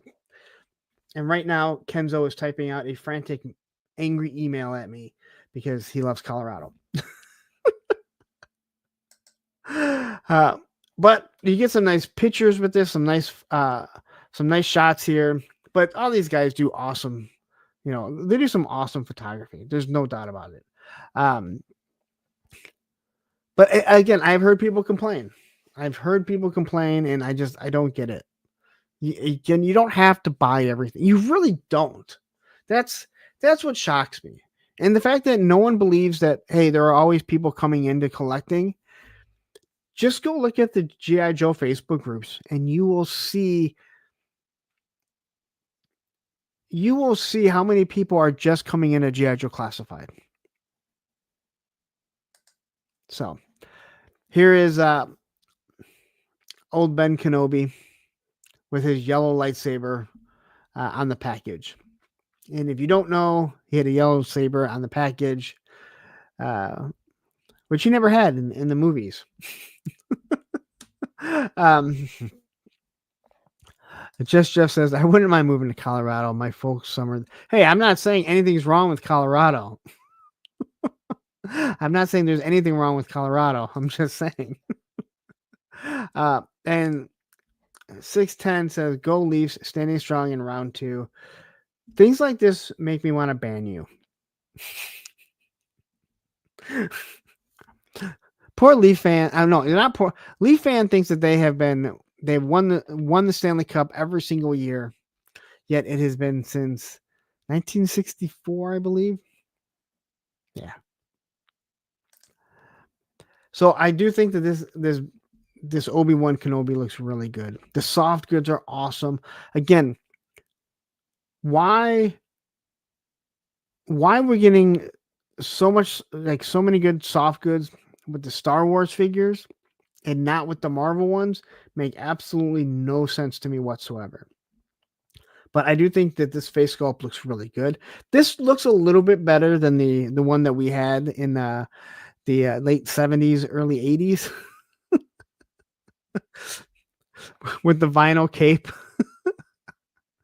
Yeah, I like Quip says, yeah, I'm just getting into TVC. So rather than having to go back and, get everything again or overpay for things, yeah, you can just get a new Stormtrooper. Liquid Identity says being a Leafs fan is punishment enough. I love that every time anytime I say like a Leafs fan think that they've won the Stanley Cup every single year the past 20 years. Every Leafs fan is like, I don't think like that. Like, okay. Just like no one was buying up all the toilet paper, yet we had none of it during the pandemic. Math, dude, I looked at this and I was like, is this Black Series? I mean, dude, he looks really good. And Matthew, I've seen you've been popping out some of those old figures. So, you've been popping out some of those old figures. So doing some pictures with some smaller scale. So even when you take off his cloak here, he looks really good. His robe, whatever you want to call it. We need a figure of Luke Skywalker looking down the blade of a lightsaber, and Obi-Wan not saying anything. Like that had to be a test, right? When Luke looks at the blade of the lightsaber, like that had to be the test from Obi-Wan. Like, well, let's just see if he's really the chosen one. Because if he ignites that thing, well, we know he's not the one to rescue us. And I'll go pick up Leia. Matthew says, yes, I have more 118th than I do 112th. I just photograph 112th more. No, I know, but you've been pulling some of the stuff out. But like I said, man, just taking the thumbnails of the vehicles of all these GI Joes, man, they just shoot so well. And I'm not doing very much, but did you hit this like the right light? Man, they're just awesome. And Debo DNA saying that head sculpt is perfect. Hopefully he doesn't get Falcons. He doesn't get Falconed. But anyway, here he is. I might actually pick this one up if I see it. I'm not gonna lie. I just the problem is you pick this up and then you're like, you know what, that Stormtrooper looked pretty good too. And now I gotta get Darth Vader to fight him. And well, if I get Darth Vader, I need to get a Luke Skywalker. And if I get Luke Skywalker, I gotta get a Darth Vader to fight that Luke Skywalker. And next thing you know, you have a whole nother line of figures. All right. This is the one I talked about this when I first saw this probably a year ago. The back of the card. Why does the back of the card have a picture of the front of the card? All right. Like it has the figure in front of the card. Like what marketing genius said, you know what we need to put on the back of the card? The front of the card. It made no sense whatsoever. And I talked about it when I first saw it probably a year ago. But yeah. Just Jeff is asking, Punk, is the video premiere time 8 Central or 8 Eastern Standard Time? That makes it easier because then I see it when I start work and I can, if I remember to push it out there. But also send me your thumbnail so I can push it out there. That sounds really dirty. But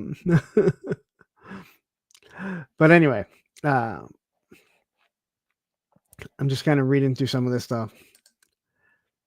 So then we have the Katina Adventure set. Now,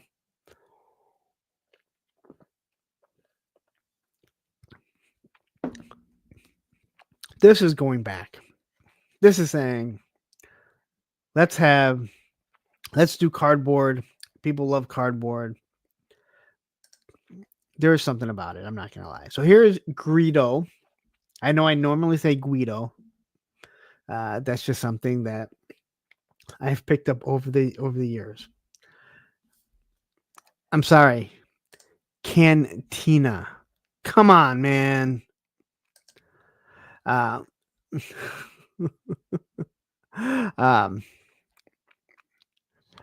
But here's Greedo. And didn't they just put a Greedo in? Didn't they just do a Greedo in the HasLab? Like, why are they? You know what? Walrus Man, who comes with the different hands. Now, I had to ask about this, and if I am correct, and someone can correct me in the chat, they love correcting me. The original character had, I think, hands, or the promo shot had these like flipper for hands, but then he didn't. So, and Kenzo here saying, "Oh, more toys to find at Ross in a few months." You're the only person I know that finds stuff in Ross.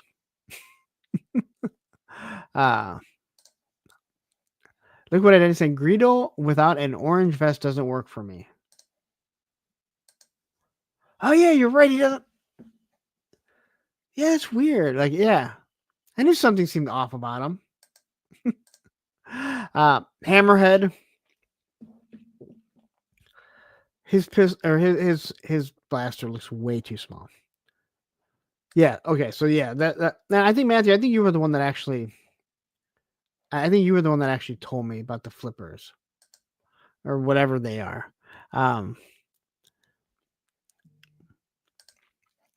And then we got a Snaggletooth, like one of the most famous figures of all time. Isn't this like the one that's like super hard to get?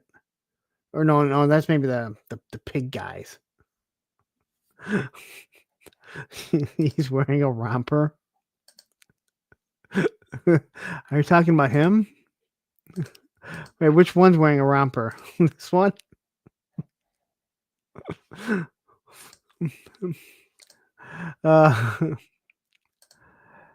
So Ed says it's based on the original figure releases, just like the taller blue Snaggletooth figure. Okay. And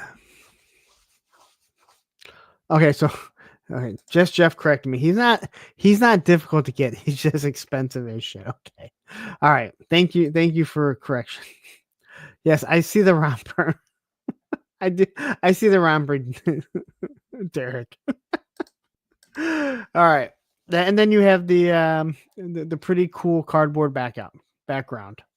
So, do they really have 379 figures in the vintage collection? I mean, quip Hammerhead having a high girl summer in that romper.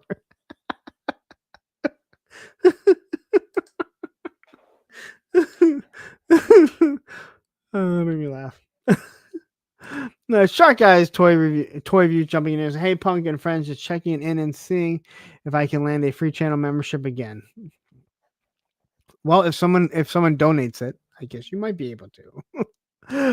All right, so here we back are to the Night Sister Mirren. Here she still has her sparkly fingers and her knife and whatever. Again, I know nothing about this. Jedi Survivor. Someone clearly likes it. It does make sense that they would produce a Black Series and Vintage Series all at the same time, but I'm not interested. And then here we have Cal Kestis. I didn't realize Cal Kestis came with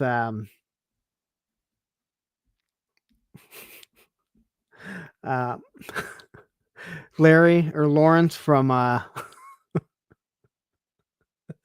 comes with Lawrence head sculpt from Office Space. What would you do if you had $1 million? I'd do 2 chicks. And a frog and an AI bot. I know nothing about Cal Kestis other than the name. I don't know why. I don't know why he has Stanley Eberhardt's fucking face sculpt. Stanley, I'm sorry, but god damn it. I'm looking at the mullet and it reminds me of you with facial hair.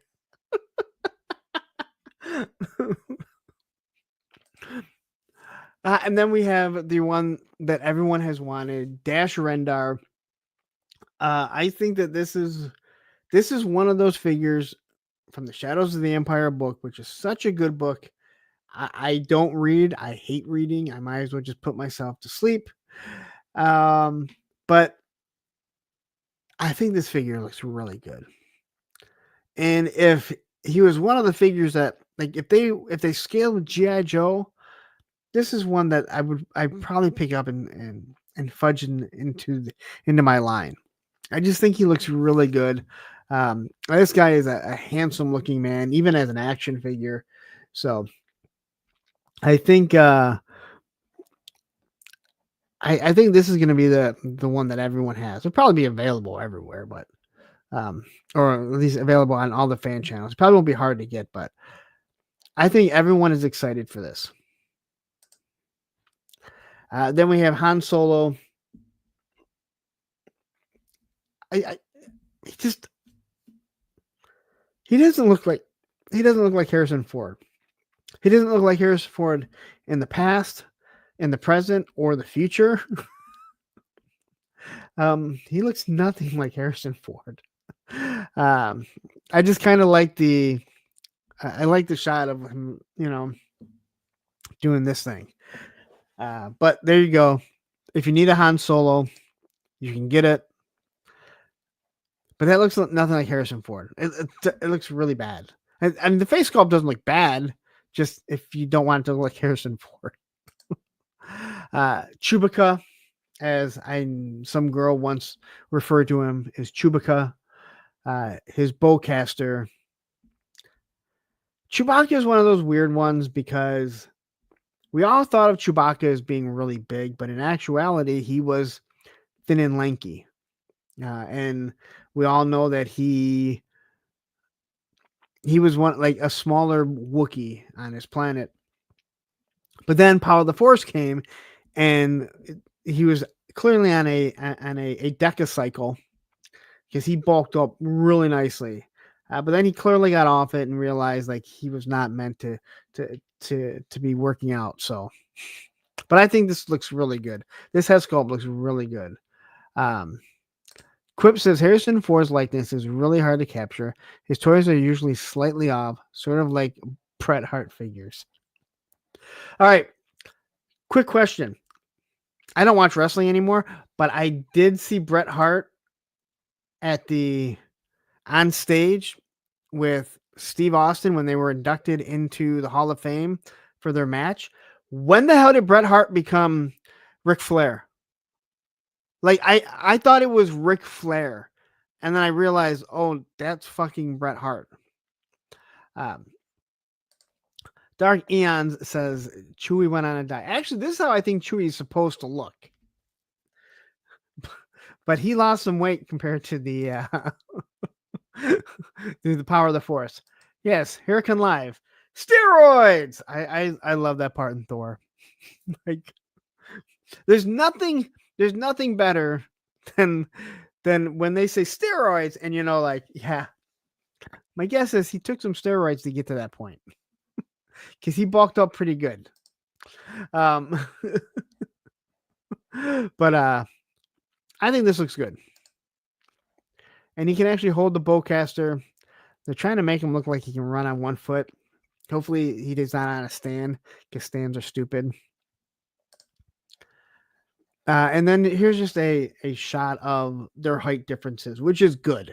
Because I think this has always been one of the problems when it comes to a lot of figures. Now, this is kind of like the height comparison to Leatherneck and Gung Ho in the G.I. Joe Classified line. And then here's the back shot of them. And then here's the front shot. So it's nice that they actually scaled them well. Now, hopefully, Luke Skywalker is scaled the same, and same with Princess Leia, because you want them to all be in this type of scale. Again, I talked about it a couple weeks ago, the scale wars, that people can't seem to scale their stuff. Star Wars is so important because they're actual people. So they were different heights. When it comes to something like Marvel Legends, there's a few really short ones, like, Wolverine should always be short, right? But when it comes to G.I. Joe, no one really knows how tall anyone actually is compared to the other one. We do know that Gung Ho and Roadblock shouldn't be that big. We know Serpentor shouldn't be towering over everyone and fitting in with McFarlane figures. But anyway, I think this looks. Is this just given the scale? And I liked it. I like the shot. So Todd sees skinny shaming Chewie. Well, so here's the box, the boring ass box. It's just a box, and I open my stuff too, but man, they're just boring. Boring ass box of Han Solo. That looks nothing like Harrison Ford.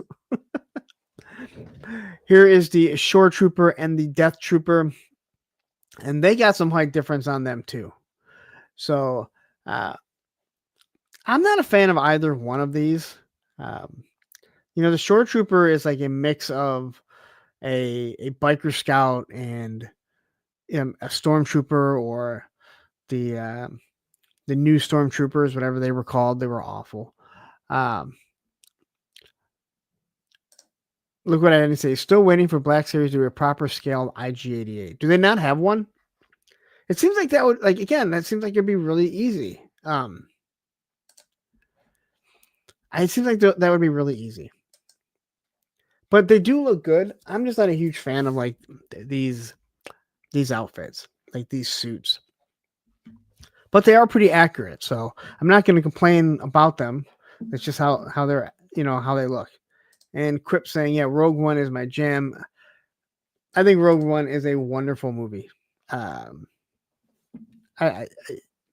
did such a good job of making Rogue One just go right into Star Wars. That's what I wish what they did with Rogue One, they could have done with Shadows of the Empire. I wish they could have done a Shadows of the Empire movie that just takes place right between Empire and Jedi, because I thought that would have been absolutely fucking awesome.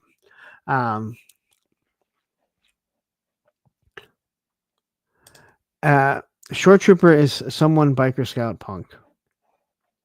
Hey, you can like it. Just because I don't think it's the best doesn't mean anything. Biker Scout is still way better. But I do like the fact that there is a height difference.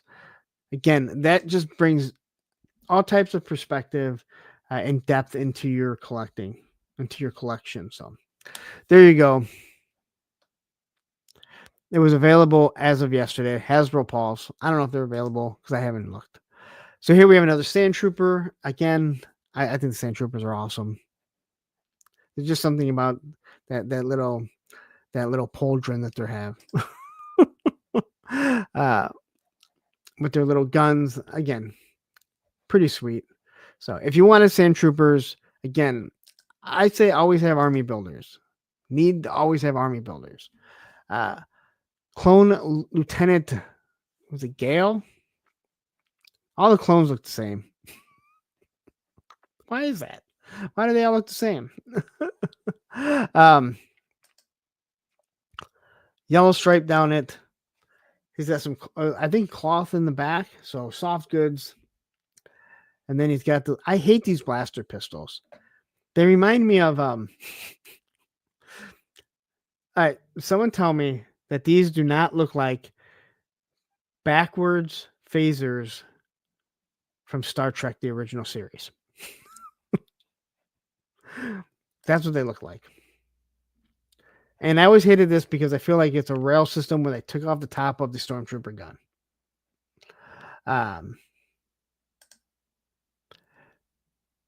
So here he is with everything that does come with. Again, they should have this head sculpt nailed by now. So here they all are. I've heard people complain about these. Again, you don't have to buy them if you don't want them. But there are some people that don't have them. And there are some people that came in the line as kids that this is the nostalgia that it brings. So I do like the fact that they give these like weird lightsaber effects. So it does look like she's kind of moving. But she gets mowed down really, really early in Order 66. like she doesn't stand a chance. This woman, she had no chance. So if you need somebody to get mowed down by clone troopers, this is your person. Here's one of their I want to say Darth Grievous. General Grievous's bots. I love in the movie when Obi-Wan is literally just like mowing through these guys. Again, I Obi-Wan is my favorite character. Young Obi-Wan. Ewan McGregor, he somehow was able to take that and just knock it out of the park. He made Obi-Wan, he became Obi-Wan. That other guy that played Han Solo did not do that. So anyway, there's his guard.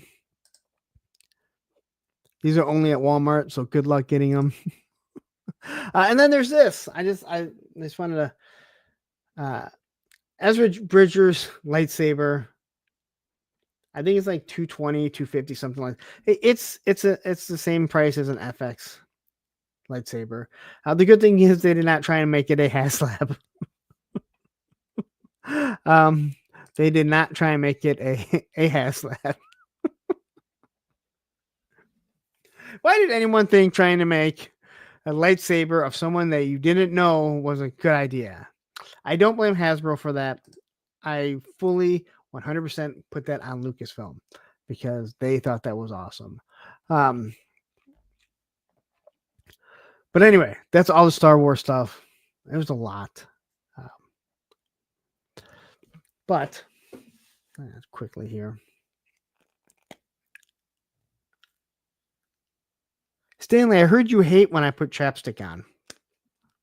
I need to get a new one. Anyway, Haya dropped something pretty interesting. Now, I think these will sell. And that is Apollo Creed from Rocky. And this looks really good. They really got Carl Weathers down how he should be. He's got his nice fro. The abs is not an ab crunch, is an ab crunch underneath. So it's like a plastic overlay, probably the same as Maximum Hulk.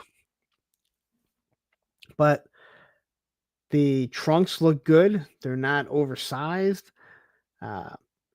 And as long as Rocky looks good, now if Rocky comes out looking awful, oh my gosh.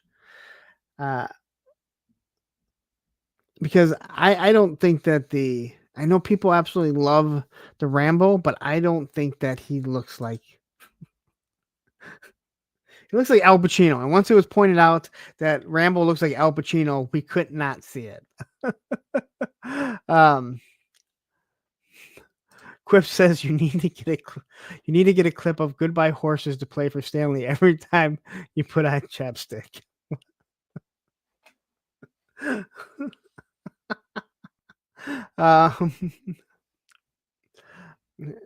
Stanley, don't even approach me if you're gonna do that. That may be the creepiest thing that anyone has ever said to me on a fucking stream. I'm just gonna say that.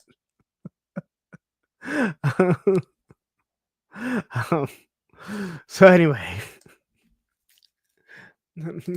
does he come with a wooded hand and mounted alligator head? All right. So I gotta say, like, again, I have some of their stuff. When we look at it, it looks awesome. This one here, awesome. Knocked it out of the park. So he's got his top hat. He needs to come out. I mean, he should come with a little player with his music, right? And are we going to get a James Brown figure? Come on, we need a James Brown figure. Not James Brown beating a woman, but just a regular James Brown.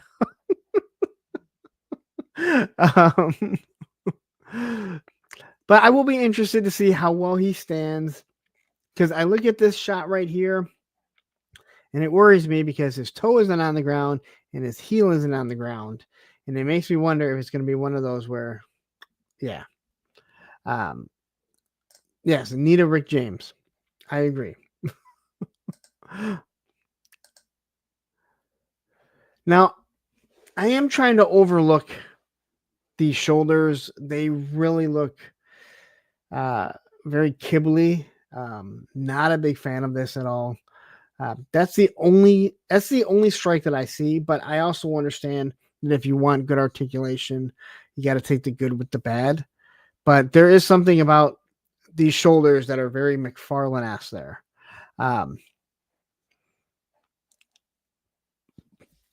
Oh man. And here he is. But he comes with all of this. So you're actually getting a ring, his attire, different hands, obviously his boxing gloves. I think those are different hands, right? He's got a flight stand, so when he takes flight. But the fact that they gave him the stool, so that is awesome. But shouldn't he have like a beat up face for that? I mean, there should be like a beat up face. SCS Clubber Lane. Now, the biggest problem with him would be, will Mr. T give his likeness to it? Because I don't think Mr. T gives his likeness too often. And I could be completely wrong. But I don't think Mr. T likes to give his likeness away. He's very proud of that type of stuff. But, man, if you're going to go down the Rocky, you know Rocky has to be next. But I think you have to have Drago. And you have to have Clubber Lang. I don't care. I like Rocky 5, man. I know it's corny. I like Rocky 5, man. Right?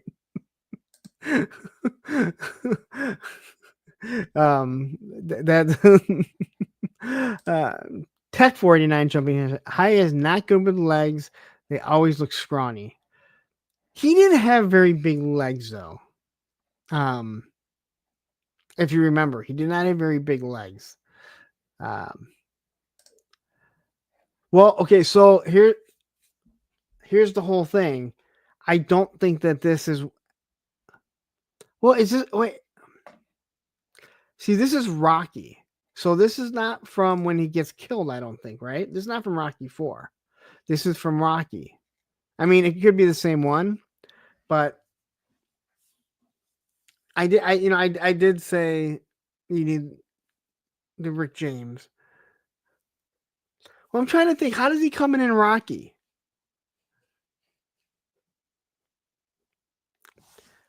Okay, yeah. So this is from, I'm trying to think back. I don't. So he wears the same stuff in Rocky. He wears similar stuff in Rocky 4. All right, Quip is saying the hat and robe are slightly different in Rocky 4. Okay. So anyway, I don't know. I think this is really cool. I can't see myself getting it, but I've also bought stupider stuff. I've also bought stupider stuff. And not just talking toys. All right. I rode a skateboard for an hour and got rid of it because I hated it. Talk about not giving it a chance. I only did that once, but I do remember doing it. All right, Mezco. They went and dropped Crab Louie. And he looks pretty cool, but he's a crab. And I don't want this type of stuff in my house. But he does look cool. I'm not gonna take anything away from him. I love their stands that they do. I know they're the exact same stand, but just the fact that they put a little bit of thought into it, where it has the actual logo. This is where, in my opinion, you can get away with a stand. I do think it's stupid that they used a completely different peg system. So if anyone is wondering, you cannot use this. Everyone asked me about where I got the G.I. Joe and the Cobra stands on my ratings videos. Well, they're just the Mezco stands that I just use. So Damian Parker jumping in here saying he comes to the ring like George Washington in the first movie. Yeah, I can't. I don't know. I mean, I've seen the movie 100 times. Matthew, believe it or not, I've seen this movie. I can't. No toy frustration. I wonder where that guy is. I know he's not doing live streams. Anyway, here's everything that he does come with. I don't know. I forgot to go back and fix everything. So usually I put all his accessories at the end. So, but anyway, he does look cool. The soft goods look really good. All right. So you can't complain about that. That sweater is awesome. And then his little waders and everything. So there he is in the rain. Again, I don't like this per se, but I love that Mezco has their own line, their own brand. Worst customer service that I've ever dealt with, but they make some really good figures. So, but I don't know if you were able to get it. I believe he went to the waiting list pretty quickly. This guy would actually be pretty cool to go up against Crocmaster, just because they have the same hook, the same meat hook, except for his more like a fish hook. But that guy, yeah, he's just, I wouldn't want that in my house. Can you imagine like waking up and like going downstairs or, yeah. But there you go. If you were able to get Crab Louie, awesome. If you weren't able to get them, go on the wait list. Maybe you'll get it.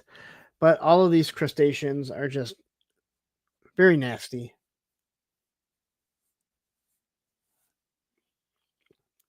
But that's what they're supposed to be. So kudos to Mezco for doing stuff like this. He's a pretty strong crustacean there too.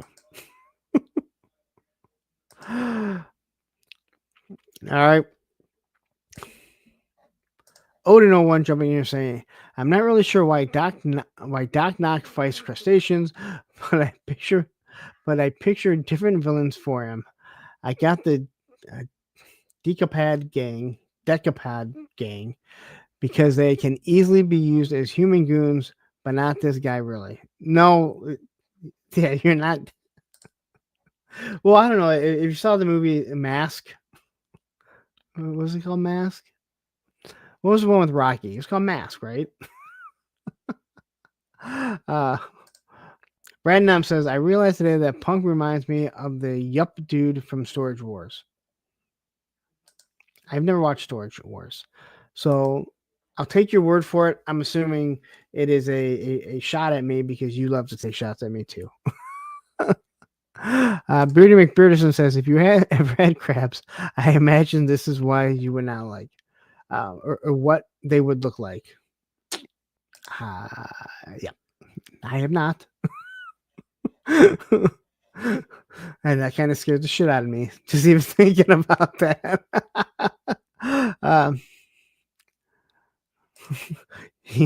Odin says, yep, Mask. He's just like any other kid. He just wanted to sleep on his back. That's all he wanted. He just wanted to sleep on his back one time. All right, Marvel Legends. And this is stuff that we had all seen, but they went up last week. So we got Madam Mask. Now, I ordered one of these specifically to go with Serpentor. As I've mentioned before, Serpentor is the coil. He is not Cobra. So I use a mix and match of figures. Since I got rid of my Valiver stuff, they were the ones that were actually going with them, but jettison that stuff. So now I'm going with stuff like this. There's a few other things that I saw that I think will fit with him. I should probably use some Operation Monster Force stuff, but I kind of like having those on their own. So, but I think that these figures actually look really, really good. And now we're going to get this explosion. We got it. I know with the Punisher 2-pack, I have a feeling they're going to throw it in like every single one of them.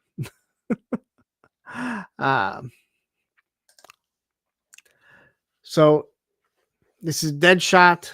Again, Marvel, it's time to retool some guns. Or Hasbro, Marvel brands, retool some of these guns. All right, we have seen these guns enough. They are used over and over and over. They're not bad guns. Well, his aren't bad. Hers are awful.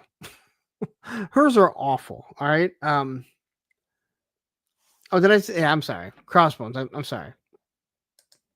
I meant Crossbones. I do apologize. But yeah, I like the big clunkiness of this guy, so he's going to fit in with Serpentor, and Serpentor's goons are really well. He'll be one of his commanders. Same with Madam Mask, and I do like the aim here. I do like this explosion. I'm not going to lie. I do like the explosion, but I know it's going to get used to death, just like all those explosions that, the classified team are using. I think the money looks really good in here. Again, another reason why I pretty much wanted this. I think Woody. I know Woody ordered at least one too. He probably ordered for the exact same thing. Considering this whole pack costs about as much as like the Mezco, the Mezco little money sacks cost. So, but here's everything that it does come with. And again, I think a lot of people did order this. I kind of tell by when I put out the link. So, Tech says Crossbone looks awesome, but I don't like the bluish gray. No, see, I don't collect, or I don't follow the comic or anything. I don't know how comic accurate he is, so it doesn't bother me. But it's not my favorite color. I will give you that. It's not my favorite color. The smoke effects are actually pretty good. I will give them that. The smoke effects that I got with, I know I got them with Black Widow. Still one of the best figures. Are actually pretty good. So, but we're going to get to the box here. I think they're only like $50. See, this one makes me mad. I think this is $50, but a 2-pack of G.I. Joe Classified is $55. Really pisses me off. It just, this is the licensed one. These are the ones that should be more, if anything. So, the Thunderbolts, I think these figures look really, really good. I mentioned this before. I don't care if you don't like the MCU figures. If these digital renders are what the figures come out looking like, then they did a hell of a job, much better than they did with Han Solo or Harrison Ford. Now, he did say this guy's a little bit slimmer than him in real life, but I don't know. He's a pretty chunky figure. I think people are really going to like the bald bearded guy. I think this goes pretty far for a lot of people. Yelena looks really good here. Now, this is more of a lighter gray, at least from the shot that she had when she was opening it up. I have a huge crush on her. I think a lot of people do. Is that the Baldy figure? It might be. It just might be.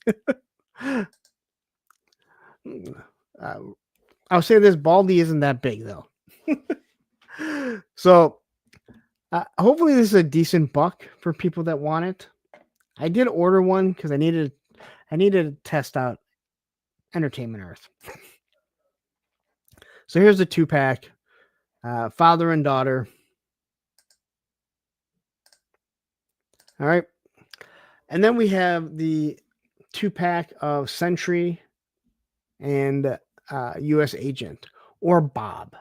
Now, we saw the movie, and this didn't dawn on me until my daughter said, "That's Bob from Maverick." And I went, "No, it's not." And she's like, "Yeah, it is." And then I couldn't not see Bob from Maverick. So if you know what I'm talking about, his name is Bob in the Thunderbolts. And in Top Gun Maverick, they ask him what his call sign is, and he says Bob. And they're like, "No, what's your call sign?" And he says Bob. It's just his name. It is the same character. We also found out that he is the son of Bill Pullman, which I didn't realize that he was the son of Bill Pullman. But when you look at this, you realize, yep, it is, because they have the same facial structure. And then we have the son of Kurt Russell, U.S. agent Wyatt Russell. Now, I will not spoil anything for the Thunderbolts, but there are some parts where he's very vocal and angry, and for the love of God, you can't, like, once someone tells you that he sounds exactly like Kurt Russell, you cannot not hear Kurt Russell. There is a point in the movie where he's going off, and all I could hear is Kurt Russell and his rants in movies. Because I don't want to say anything bad about Kurt Russell, because I don't know. But anyway, and again, Wyatt Russell, you can see Kurt in him, but not as much. Bob, I see more now. And I had no idea until yesterday when I was on with Shane that they kind of, someone's like, that's Bill Pullman's son. And I was like, holy shit, it is. Like, had no idea. So anyway, there's this shield. I hope this pistol comes out. Because who wants a sculpted in pistol? Doesn't make any sense. So, but if you see right here, give him shorter hair, and you see Bob from Top Gun Maverick, and you can also see Bill Pullman. So, but I do think that this Sentry looks really good. I think they pulled off the Sentry pretty well in the movie too. Now, once again, I'll say it. Why are they still using the plastic capes? Why are they not using soft good capes? I just don't get it, but whatever. Whew. And that's it. That's it for my Marvel. I'm going to take a drink. And I'm going to take a quick break just so I can take a breather. Then we'll talk some G.I. Joe, and then we'll get into the Entertainment Earth topic. But tomorrow, you may know, I have two moderators. Both have shows. One has given me a commercial.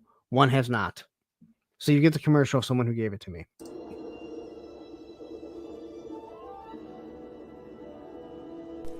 Idiots! Incompetent buffoons! What is it now, Commander? Consummate morons, incapable of coherent thought! Are you watching that show again? Yes. Why didn't you just watch Pop Blender and Matthew's discussions, news, reviews before the show came out? Whether you agree or disagree, the perspectives provide enough context to know if the show or movie is worth your time or not. Yes, I know. I will not miss another Tuesday at 10 p.m. Eastern, 9 Central on Pop Blender's channel. Be more than once a man by watching Pop Blender and Matthew talk about pop culture, news, discussions, and reviews on Tuesday nights, 10 p.m. Eastern, 9 p.m. Central. And now you know. Televiper, be sure to hit like, share, and subscribe so we do not miss another episode, and hit that bell notification. All right, so Quip here says, I haven't seen the movie, but it's sort of funny they packed these two together as these actors are both kids of other actors. So yesterday when I was on Same Time Toys with Woody and Just Jeff, people looked. I cannot believe that Bill Pullman and Kurt Russell have never been in a movie or a TV show together. Those guys have been in a lot of movies, and you would think that just like the 7 Degrees or 6 Degrees of Kevin Bacon, that they would have somehow been on screen together, but they've never been in the same movie or anything, according to IMDb and other places that people had looked. So if someone was, that means that Same Time Toys, that his he has really crappy listeners that gave us false information. So, all right, on to some GI Joe, and there has been a couple things. And the first thing is, here's a Sky Striker from Hot Wheels. I know this got shown off a little while ago. Now, this is the exact same F-14 that comes with for Top Gun. I can make myself large again. It is the same one that comes for Top Gun. All right. It comes with the little stand, but it is just painted as a Sky Striker. So I am definitely, I've been looking for it every time I walk by it, or, go by the aisles, just because I love the F-14 Tomcat. I don't care what anyone says. I've kind of fallen in love with the F-22 as they're getting rid of it. But on screen, look wise, the F-14 is the best looking fighter plane that can be photographed, video. Like it's the best. It's just the best looking. The sweeping wings. It changes the look of it. It's also, the best GI Joe plane for sure. Like I love it. But then again, I went to the air show and I watched that F-22 and I went, damn, that thing is awesome. I still have not come around to the F-35, as they call it, the Fat Amy. I don't know. I actually despise the F-35. It looks like a fat F-22 with one engine. So, but I love this. Again, it is the exact same one as the Top Gun one. So I'll be looking to get this as soon as I see it. I'll be picking it up. Won't do a review on it because it's literally a little Hot Wheels. But I want it. But I really, really want it. So Here comes the money. Here we go. Money talk. Here comes the money. Pop Blended with the $5 super chat saying, "Hey Punk, here's my rent money for May. Just slipping it under the door for you. Oh, and by the way, Thunderbolt sucked." I mean, yeah. Okay, so says they lie. Tombstone had Bill Pullman and Kurt Russell. So where was Bill Pullman? Because someone said that too, and they said that it was. And someone said that Bill Pullman was also in Tombstone, and they said, yeah, he played one of the Earps, but that was Bill Paxton. So who was Bill Pullman? Because I don't remember him being in Tombstone, because that was brought up. Bill Pullman was in Wyatt Earp. Yeah, but that's not Tombstone. Oops. And I don't, and but see, I've told you before, Pop, like you hate certain things. Like you go into things hating things. I do believe that. I love you, but I do believe that. Look at this. And Ed coming in. Pullman was not in Tombstone. You're supposed to capitalize not. No, but that was actually brought up to be, and then someone said he was in Wyatt Earp. That's where people are getting things wrong. Anyway. All right. So then we got, this was like this might've been Monday during the show, or at least it was on Tuesday. Cause I remember that we talked about it on Circle of Jerks. So this is from Jay Khan, and we got some looks at the SDCC exclusives of Cold Slither. So we can see his mohawk right there. We can see the figures. They got some nice abs. We see our drum set, Cold Slither. Everyone's already seen this, I know. We got the hair. The drum set looks awesome. It really does. And I think that's where the money went into. The design went all into that. The keytar, I mean, it looks like it's the same keytar, but one looks like it's bent down and the other one looks like it's bent up. And I think it's weird that they only give us one head, but all these bodies, and you have to figure out what head you're going to use on it. But we do see Zartan, or Zertan, is one Bobby B calls him.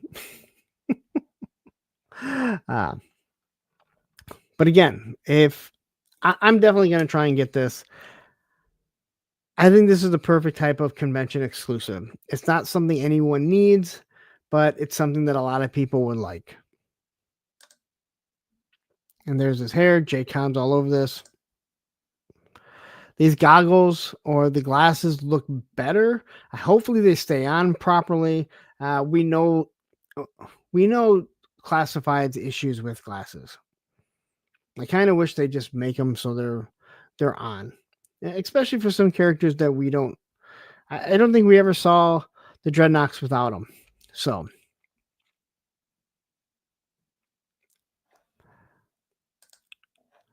Beardy McBeardison is saying, I just double checked the Oracle of Bacon website. Pullman and Russell are 4 degrees apart. Okay.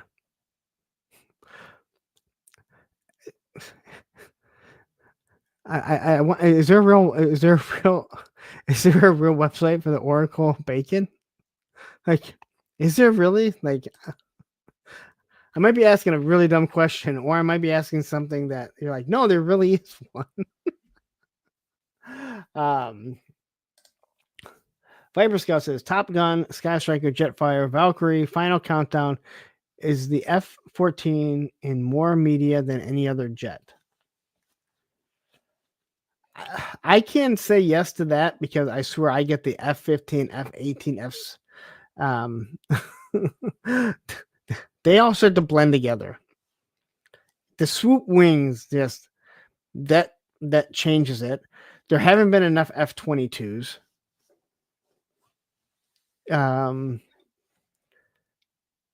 But in theory, I mean, Jetfire and the Valkyrie technically aren't F-14s, are they? They look pretty close. So,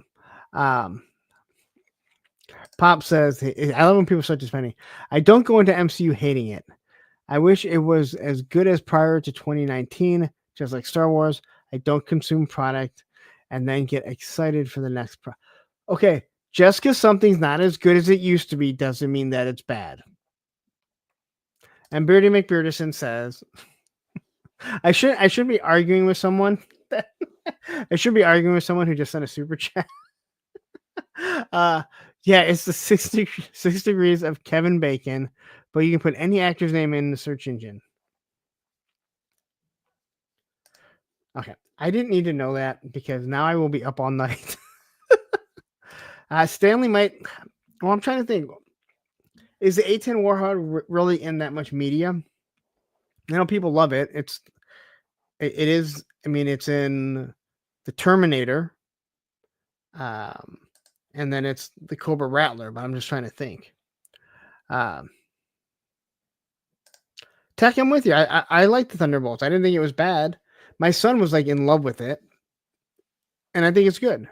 So, all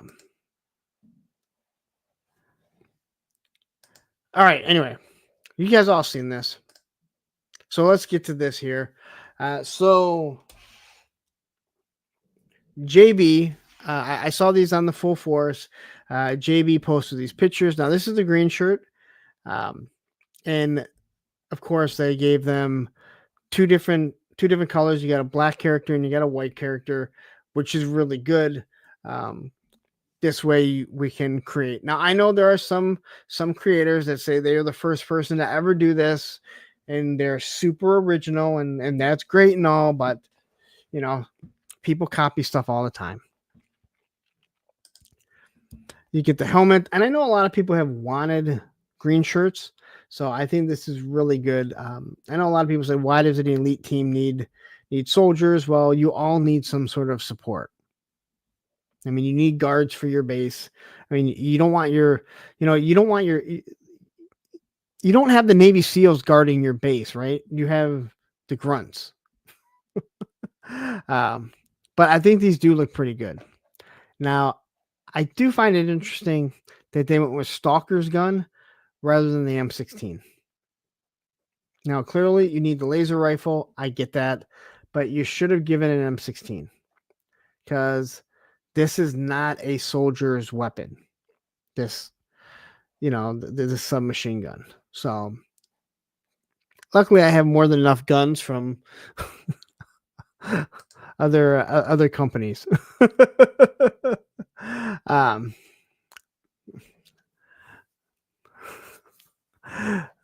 Viper Scout says someone needs to scrub toilets, not just Ice Cream Soldier.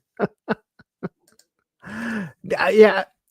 Again, I think a lot of their head sculpts look good. Like they've had one bad head sculpt, and I heard someone say like this is almost too good of a head sculpt for just an army builder. Now, what would be nice if they used the same size neck peg as, let's say, Marvel, so they could swap some of those heads. So, and Kenzo, wow, look at this. Looks kind of like Joe Cake. You mean a generic white guy? So here we have the Televiper. Now, this is the same head sculpt that we got before. I do like the fact that they kind of went with, not kind of, but they totally went with the visor that reads stuff out. But this is where you should have changed the head sculpt a little bit because he has a very distinct looking face. So, it's kind of an issue. Now, and just because you have him this like in this look, every single one of your Viper Scouts is going to have the same weird look, and people don't do that all the time. But here he is with his 3 different head sculpts. Jeremy will be really happy that he is white and not black, because if anyone remembers, Jeremy from the Facebook groups, who was very upset that Hasbro dared to make the Viper Scout with the trouble bubble and also gave a black figure because he said his trouble bubble or his Viper Scout was white. And then Jeremy was really mad when people called him a racist and tried defending it by telling us how many black GI Joes he liked. Do you know what goes really poor when someone calls you a racist? You should not try and say how many black friends you have, or what black actors you like, or what black action figures you have. Just sometimes you have to say that was out of turn. All I was saying was I want to put my O-ring figure with my other figure, and I'm not going to use the black head sculpt. Now, since they give you a black and white head sculpt, Jeremy, there is no reason for you ever to say that. I also only bring it up because it was such a good day. It was such a good day on that Facebook group because of Jeremy. God, I wish that thread was still around. So then we have alert. All right. So there you go. That is all the G.I. Joe. Not that much. And I'm not going to lie, man. It's going to get more and more difficult. It's going to get more and more difficult to continue to do a 3-hour show because tariffs. It's like steroids. Allison says, I didn't mean it like that. I poorly communicated my thoughts. My bad. But instead, Jeremy has black friends who talked to him one time. But no, it was Beardy McBird says Hooded Coco only hires whites. So not only did you say Hooded Coco, now Darren 3-star draw is mad at you because he hates the term Coco.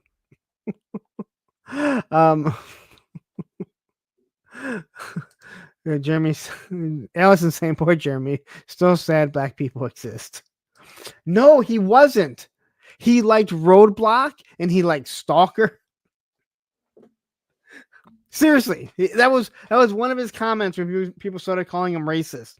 He started saying all the black GI Joes that he liked, and everyone's just sitting there going, "Just stop, just fucking stop!" Like, you're making it worse. Now, in your head, you're saying stop, but you're really cheering Jeremy to keep going. You're like, you just keep digging. You just keep digging. If we would have known that the tariffs to China were going to be so bad, we would have had Jeremy just dig straight down to China so we could build a train that went back and forth. Random says, I make fun of Larry, but I actually have a lot of really short friends. But yeah. And again, sorry to anyone that didn't see the Jeremy posts. But to all the people that did see the Jeremy posts, you know how great it was. All right.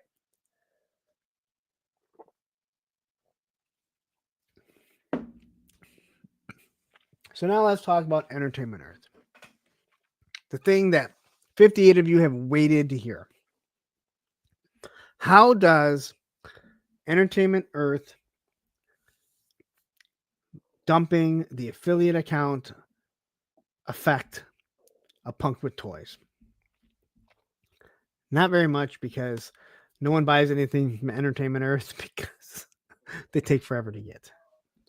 So Quip, I hope you're still here, because I know like you kind of brought it up. So I know, I can't remember who it is. Hold on. It was. Okay, that's crazy. I know it's going to be. Preternia had posted that they are doing away with their affiliate program. Now, that's not true, and I reached out to them because I got my commission and what they said the commission was.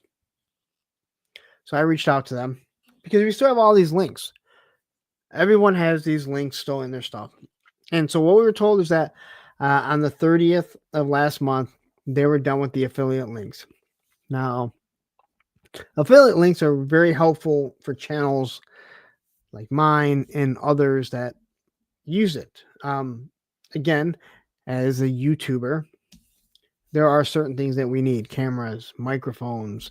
Obviously, someone has to pay for the figures for the reviews, right? And just operating costs, different things like that. And not everyone wants to send super chats or be members, and that is fully understandable. So one of the things that we try and do is have these affiliate links, and they go far. BBTS, well, they don't really do it. You have to have like 40,000 subscribers, or maybe it's 20,000. It's something crazy. And you have to sell so much merchandise per month, or they dump you. And from what I understand, they don't even pay you. My God, I got something in my eye. They don't pay you. They give you certain products, and you have to review the products. At least from the stuff that I have been told by someone who used to be in the BBTS influencer program. So that is why you see people like Robo. I'm trying to think. There's some other guys. There's other guys. Not Dan Larson.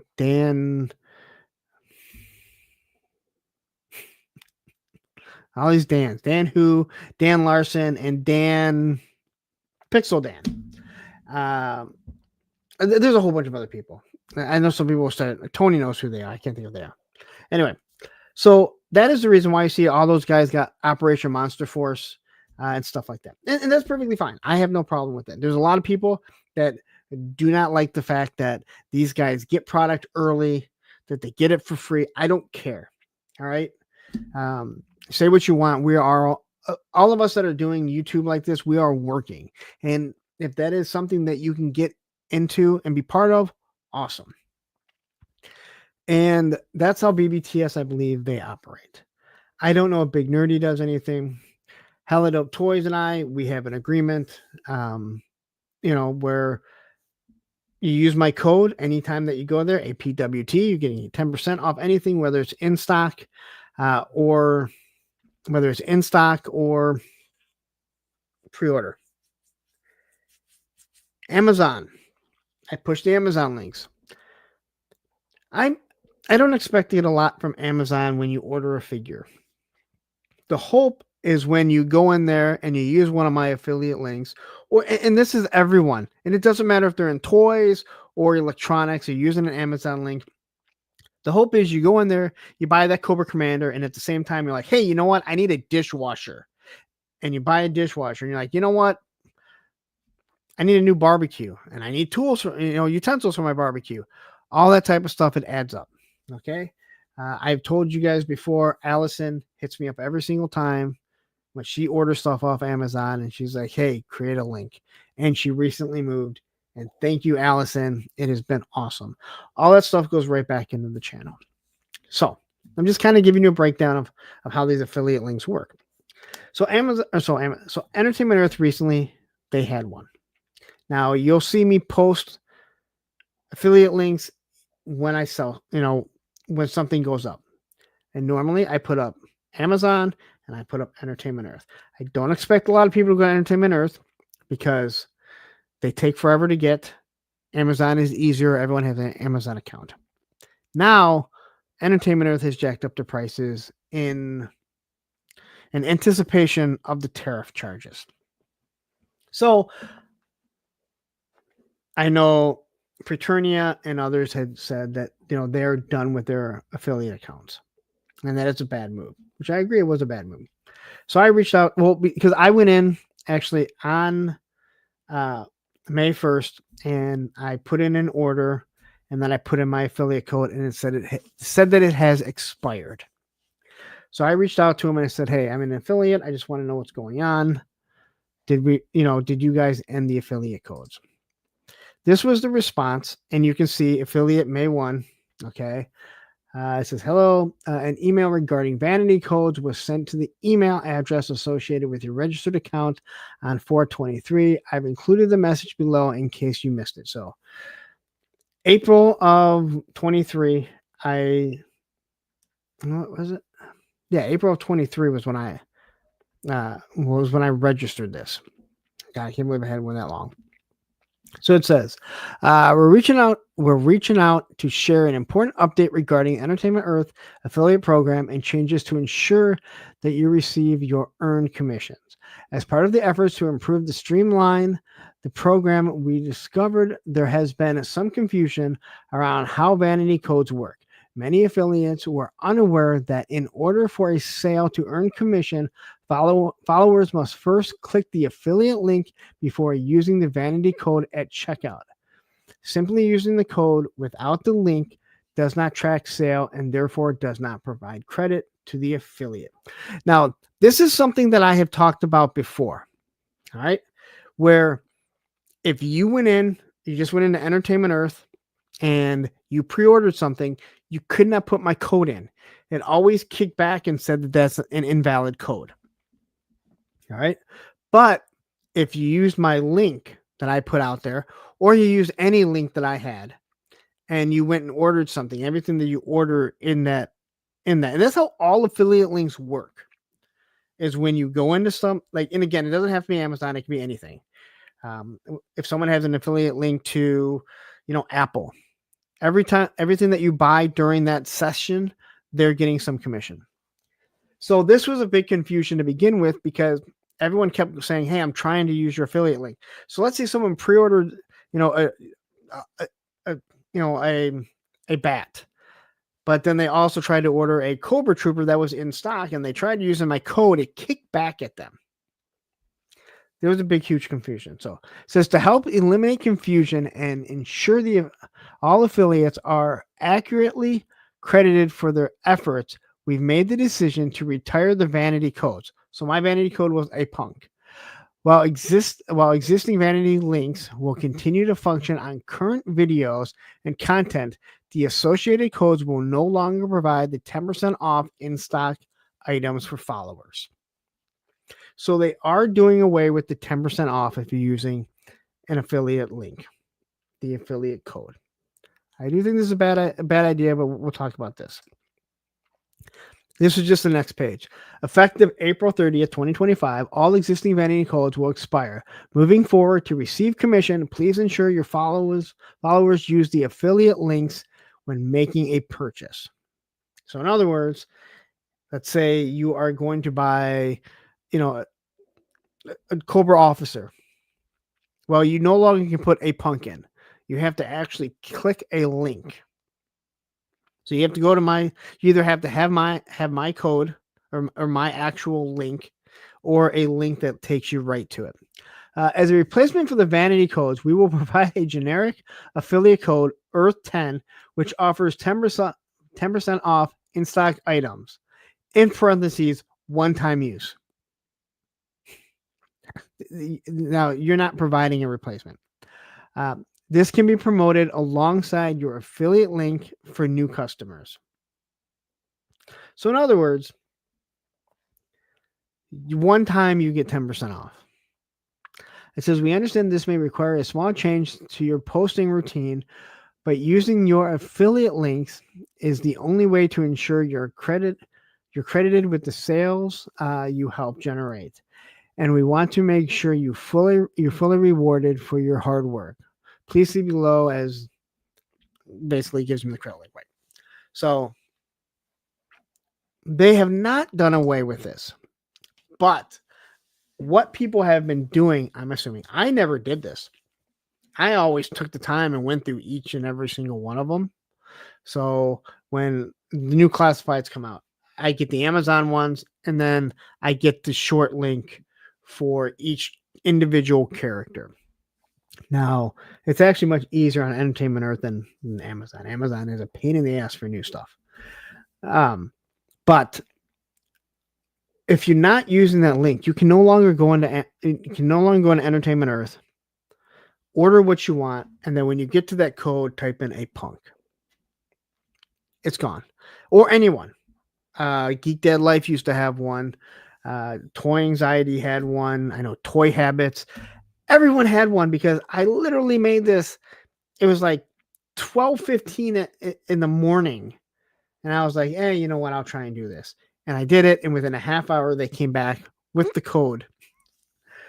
But they also give you an actual website, which I have posted. So if you ever go in there and want to order something from Entertainment Earth, on all my videos, you'll see a link to Entertainment Earth. So that takes you in, and during that session, anything that you order, I would get commission that's in stock. Well, I'll get commission on anything, no matter what. Or anyone with them will get commission. It's not just me. So if you went and used Toy Habits, they're going to get commission for it, right? Now, taking away the 10% off in-stock stuff. Now, they're giving you that one code. Now, if they were just saying, hey, you use this code anytime and you're going to get 10% off, telling you that it's a one-time use, Entertainment Earth is bullshit. Come on. You're already overpricing people. You've jacked up the price like crazy in anticipation of tariffs. Are you going to bring these down if the tariffs don't stick around? I doubt it. Actually, you're going to have to, because you're getting hammered because you're a distribution and your clients aren't happy with the distribution, right? Roman, stop. Roman, come here. Sorry. A dog. He's not listening to me. I got to throw something at him.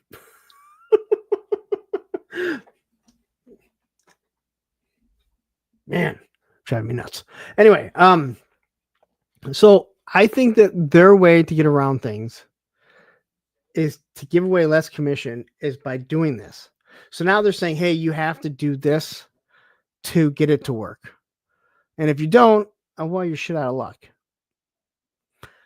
And it's just going to be one of those things that is harder and harder for affiliates to earn some commission. Now, I don't earn very much commission. I will be 100% honest. Theirs have been so hard to deal with.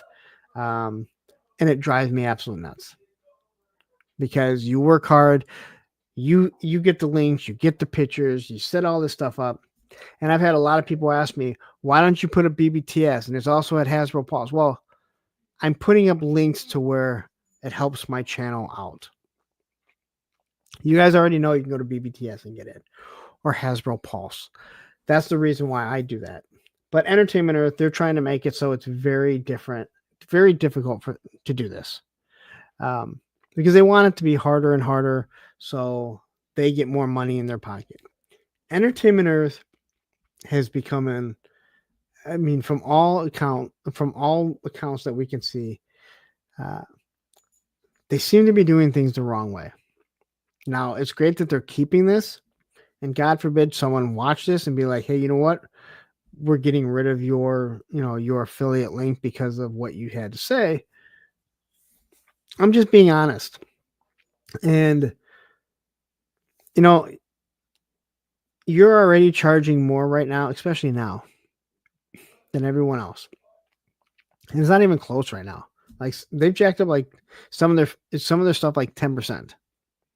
The Conan that I ordered, the Mezco Conan was 105 free shipping, but they said now it's 115.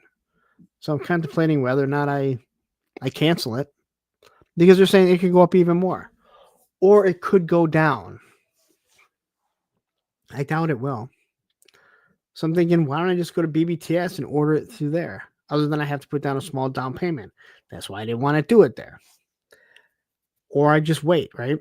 But I just don't think that it's a bad PR move. But I also didn't receive anything. I don't know how Preturnia found this out, but he also finds out all the links.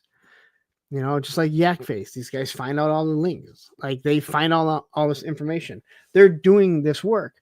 And that's the only reason why I found out, because it was sent over to me saying, hey, EE is getting rid of their stuff. So order it today now if you need to.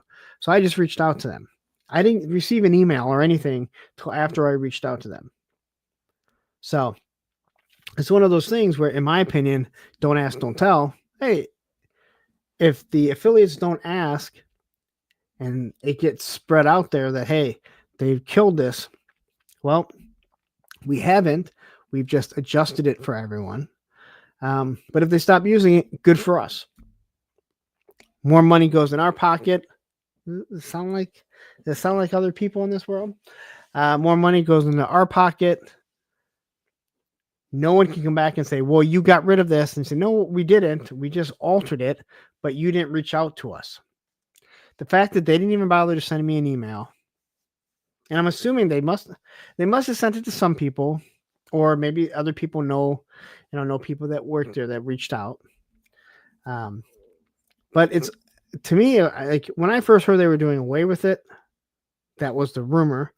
I was like, they're going the way of Dorkside. Now, when you reach out to them and you hear this, and then you're thinking, okay, so they're trying to piggyback. They're going to try and piggyback. You have to use their code Earth10 to get 10% off. But then when you read it and you say, oh, it's a one-time use. I mean, great. Ooh, thanks for the one-time use.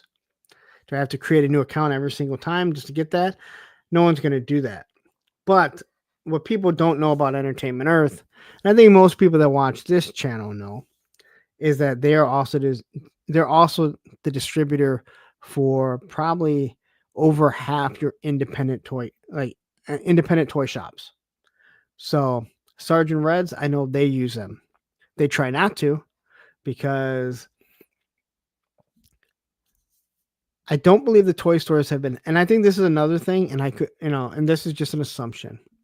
So don't think this is gospel or rumor. I think that a lot of the toy companies, the toy shops that are buying from them are not happy that when they look at what that 10% off is, what their 10% off is, it's close to exactly what the retailers are buying it for.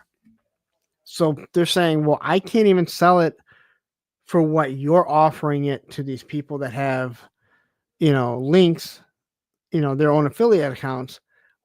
What makes anyone come in here and buy it? And so, yeah, tech is saying I avoid Entertainment Earth like the plague. Entertainment Earth is good for their clearance stuff, especially when you could use that 10% off. All right. That's when people would buy a lot of stuff. Now, I did hear that all this McFarlane stuff is hitting, and it's all coming from Entertainment Earth, which is shocking. They never get stuff early. Yeah, and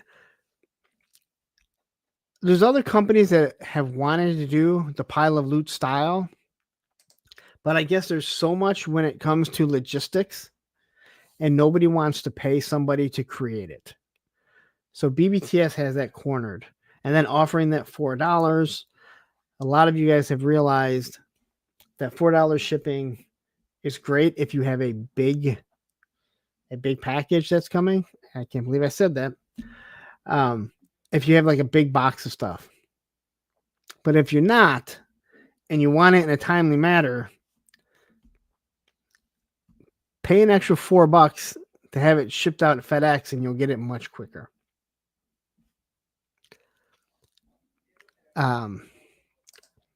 Matthew Matson says, E screwed me over right around the time that the other e-retailer went under, so I never used them again. They seem too similar.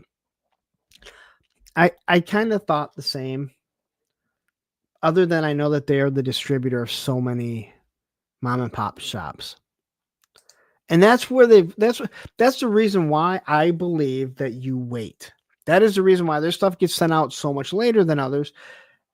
And it has to do with their first order is to get stuff out to the mom and pop shops.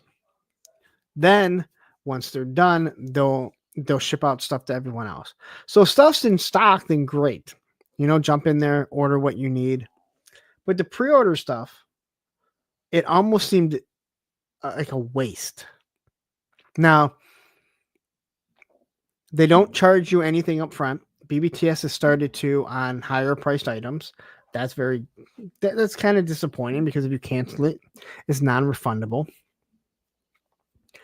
So that's another good thing with EE there. But now that they raised their prices, you're like, I mean, does it matter? The pile of loot is a huge thing, but a lot of times once you hit like $100 or $50, I think it's $50 right now at EE, it's free shipping.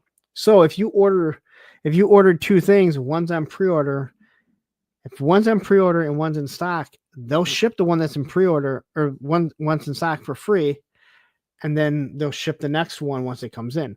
If you cancel that order, they changed their system. They will charge you shipping. They will charge you like the $4 shipping. Kenzo is saying, unless you get Motu, but that's okay. I'm happy being the only one to get it early. Sometimes they do, but very seldom. And maybe where their supplier came in. But yeah. Andrew Taylor says there was a lot of bad blood between EE and the Gokin collector community for years. I don't know what the Gokin collector is. Like, I truly have no idea. E is just, again, they're just really, yeah. Not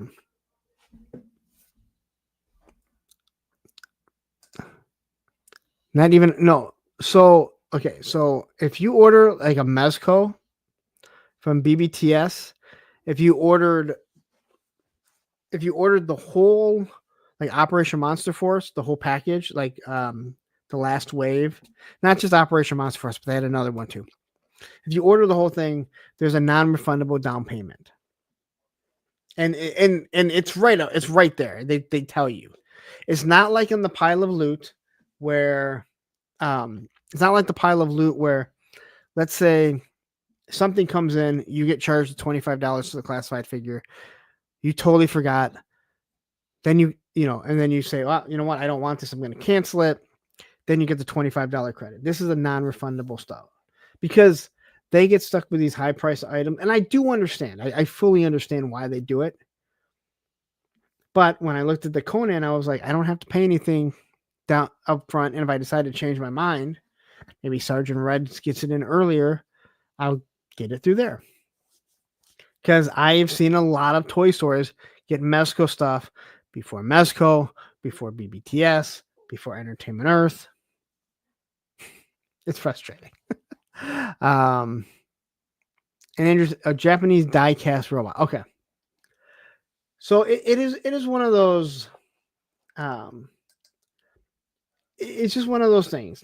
And Entertainment Earth, if they don't want to sell to the public, then don't be a wholesaler. But I think I truly think that their philosophy right now is we already have this stuff. Our wholesalers is our major business. Here's our storefront, online storefront. We'll let people order. Again, if you're not in a big rush, who cares? But some of the stuff comes really late. BBTS is way more upfront about when stuff is coming than Entertainment Earth. And I'm with Entertainment. I don't know. They've had some. There was a girl there, Bethany, who who's no longer there. I brought it up. I brought up the name Bethany at Hello Dope Toys one day. I was in the chat. And it was funny because I think Ted and Aaron both went, oh yeah, Bethany. And then somebody else that had an Entertainment Earth account was like, oh, Bethany. So they all had, everyone had dealt with Bethany, and she was awful. She was awful with getting like the payments sent out. And I'm like, I had to reach out there and going, hey, what's going on with this payment? And then it'd be like, oh, before they were like, we had the wrong email for your PayPal, which is okay. Only it wasn't the first time that they had sent the payment. So why is someone changing the email? It's right there. Like I've gotten like payments for the past, 6 months, 7 months, whatever. And all of a sudden you missed, like, how did the email get messed up from you guys? So it's really weird. So Entertainment Earth, it's again, they're there.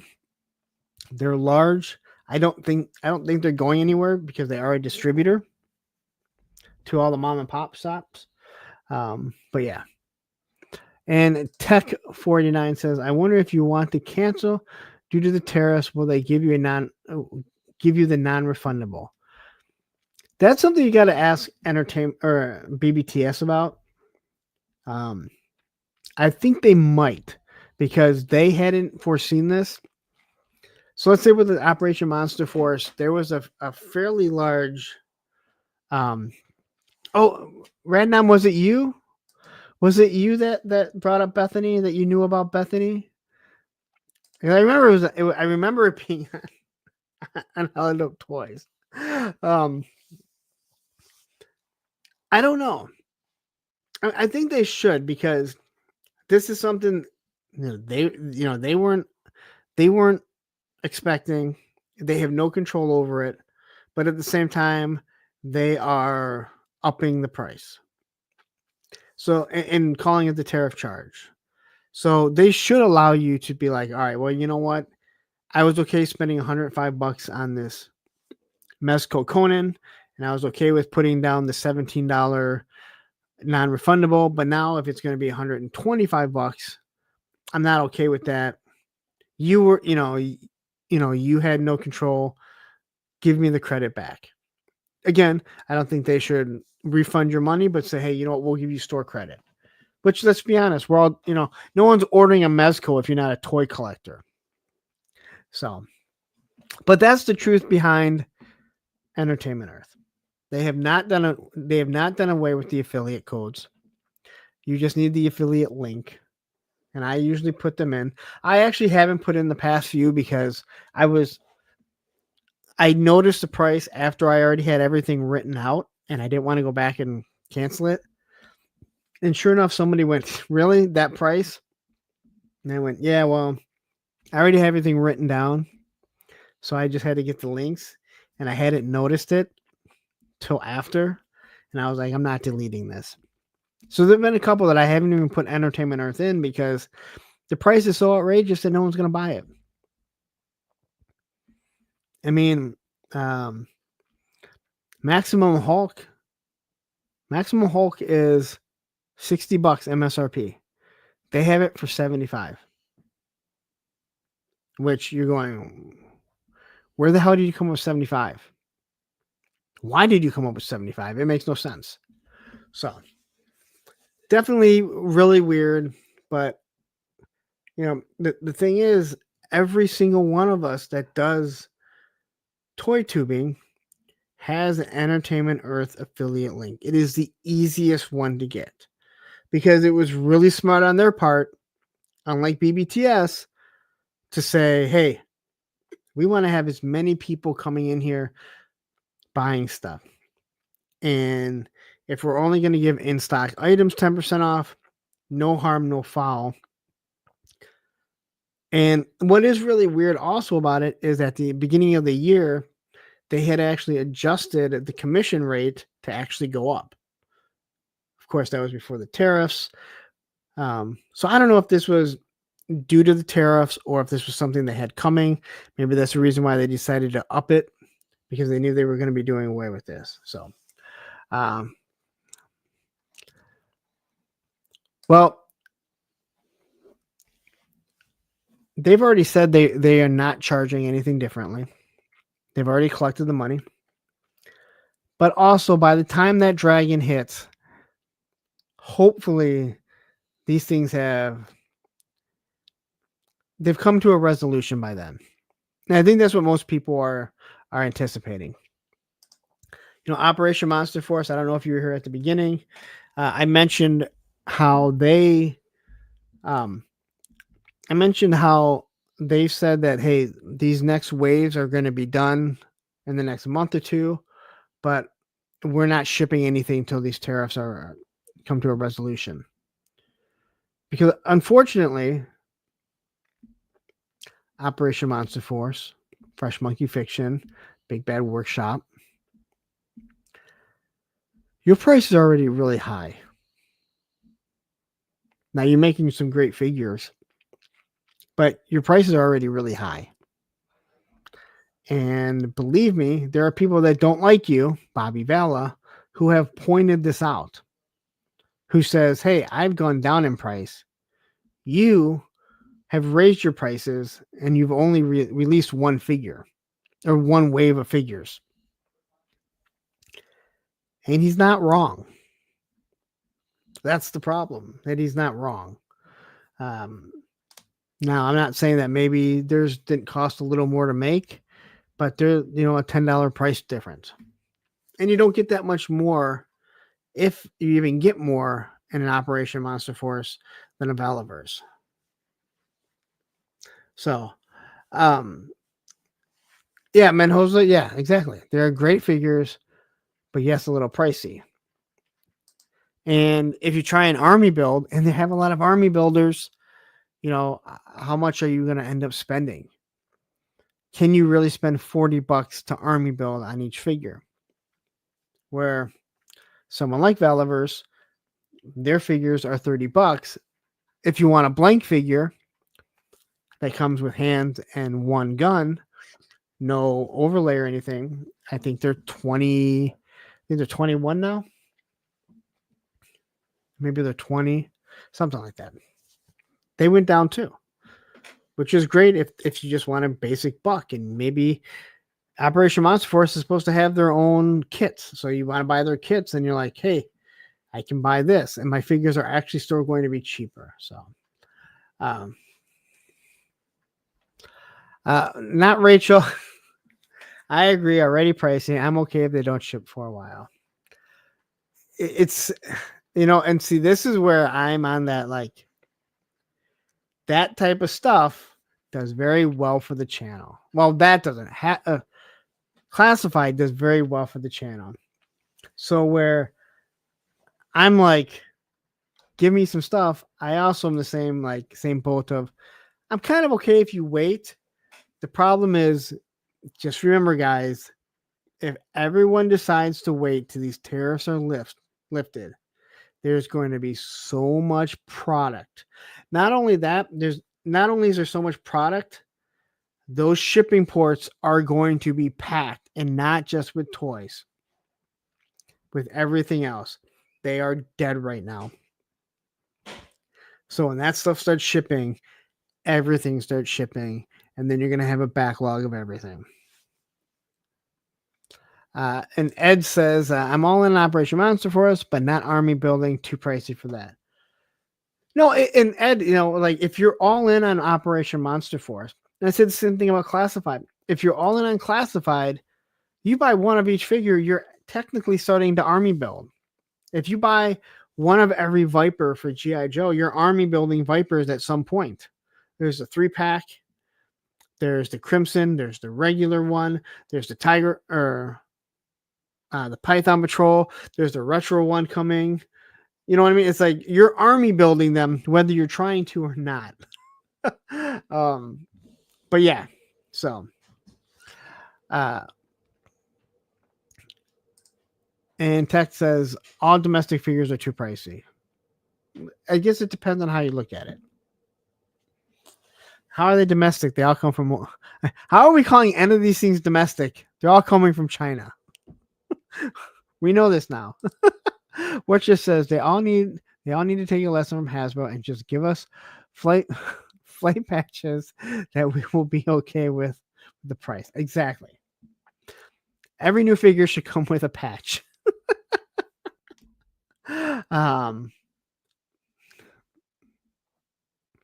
And Menhoza says, I still have not got a Valiverse fig yet. Still thinking on it.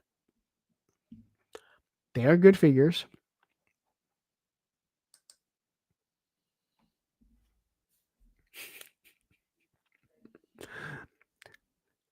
They are good figures. If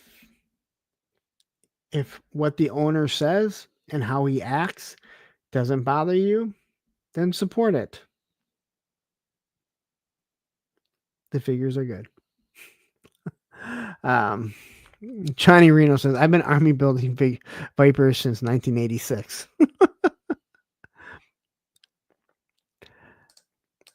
And Matthew says, Jada is domestic and cheaper than every other line.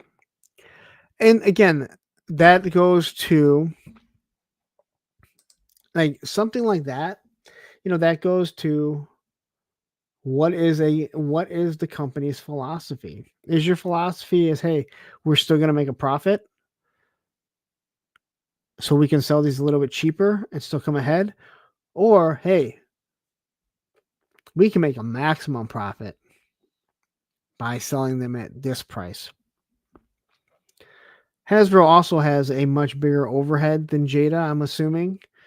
So they have more people to pay. But I'm with you. I am with you on that.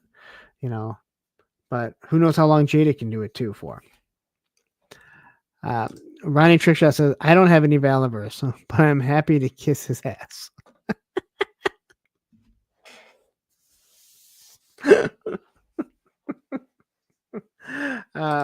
Rick D says, Series 5 Action Force has not been good. Some of the figures have really wobbly legs and torsos now. They are so loose. It is very disappointing. Okay, well, I cannot speak on the new stuff because I haven't. The last Valiverse figure that I picked up was the Swiffer, and I said I'm done. Like, I got to the point that I said I'm done, but I won't badmouth what I've had. I have seen the reports, and I've seen what people have said in the reviews and stuff, and it does sound like some of these later ones there have been a few issues, but once again, a lot of it comes down to we always see the people that bitch. We don't see all the people that are always happy about it. And I can say the same thing about like the classified vipers. They have wobbly legs and it pisses me off. Yeah, Rick, I've said before the SDC is maybe one of the as close to being perfect as a figure can be.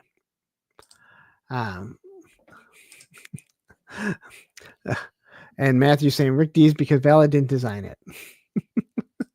Because he talks about except the Praetorian, that is a great figure. From what I understand, he didn't design that.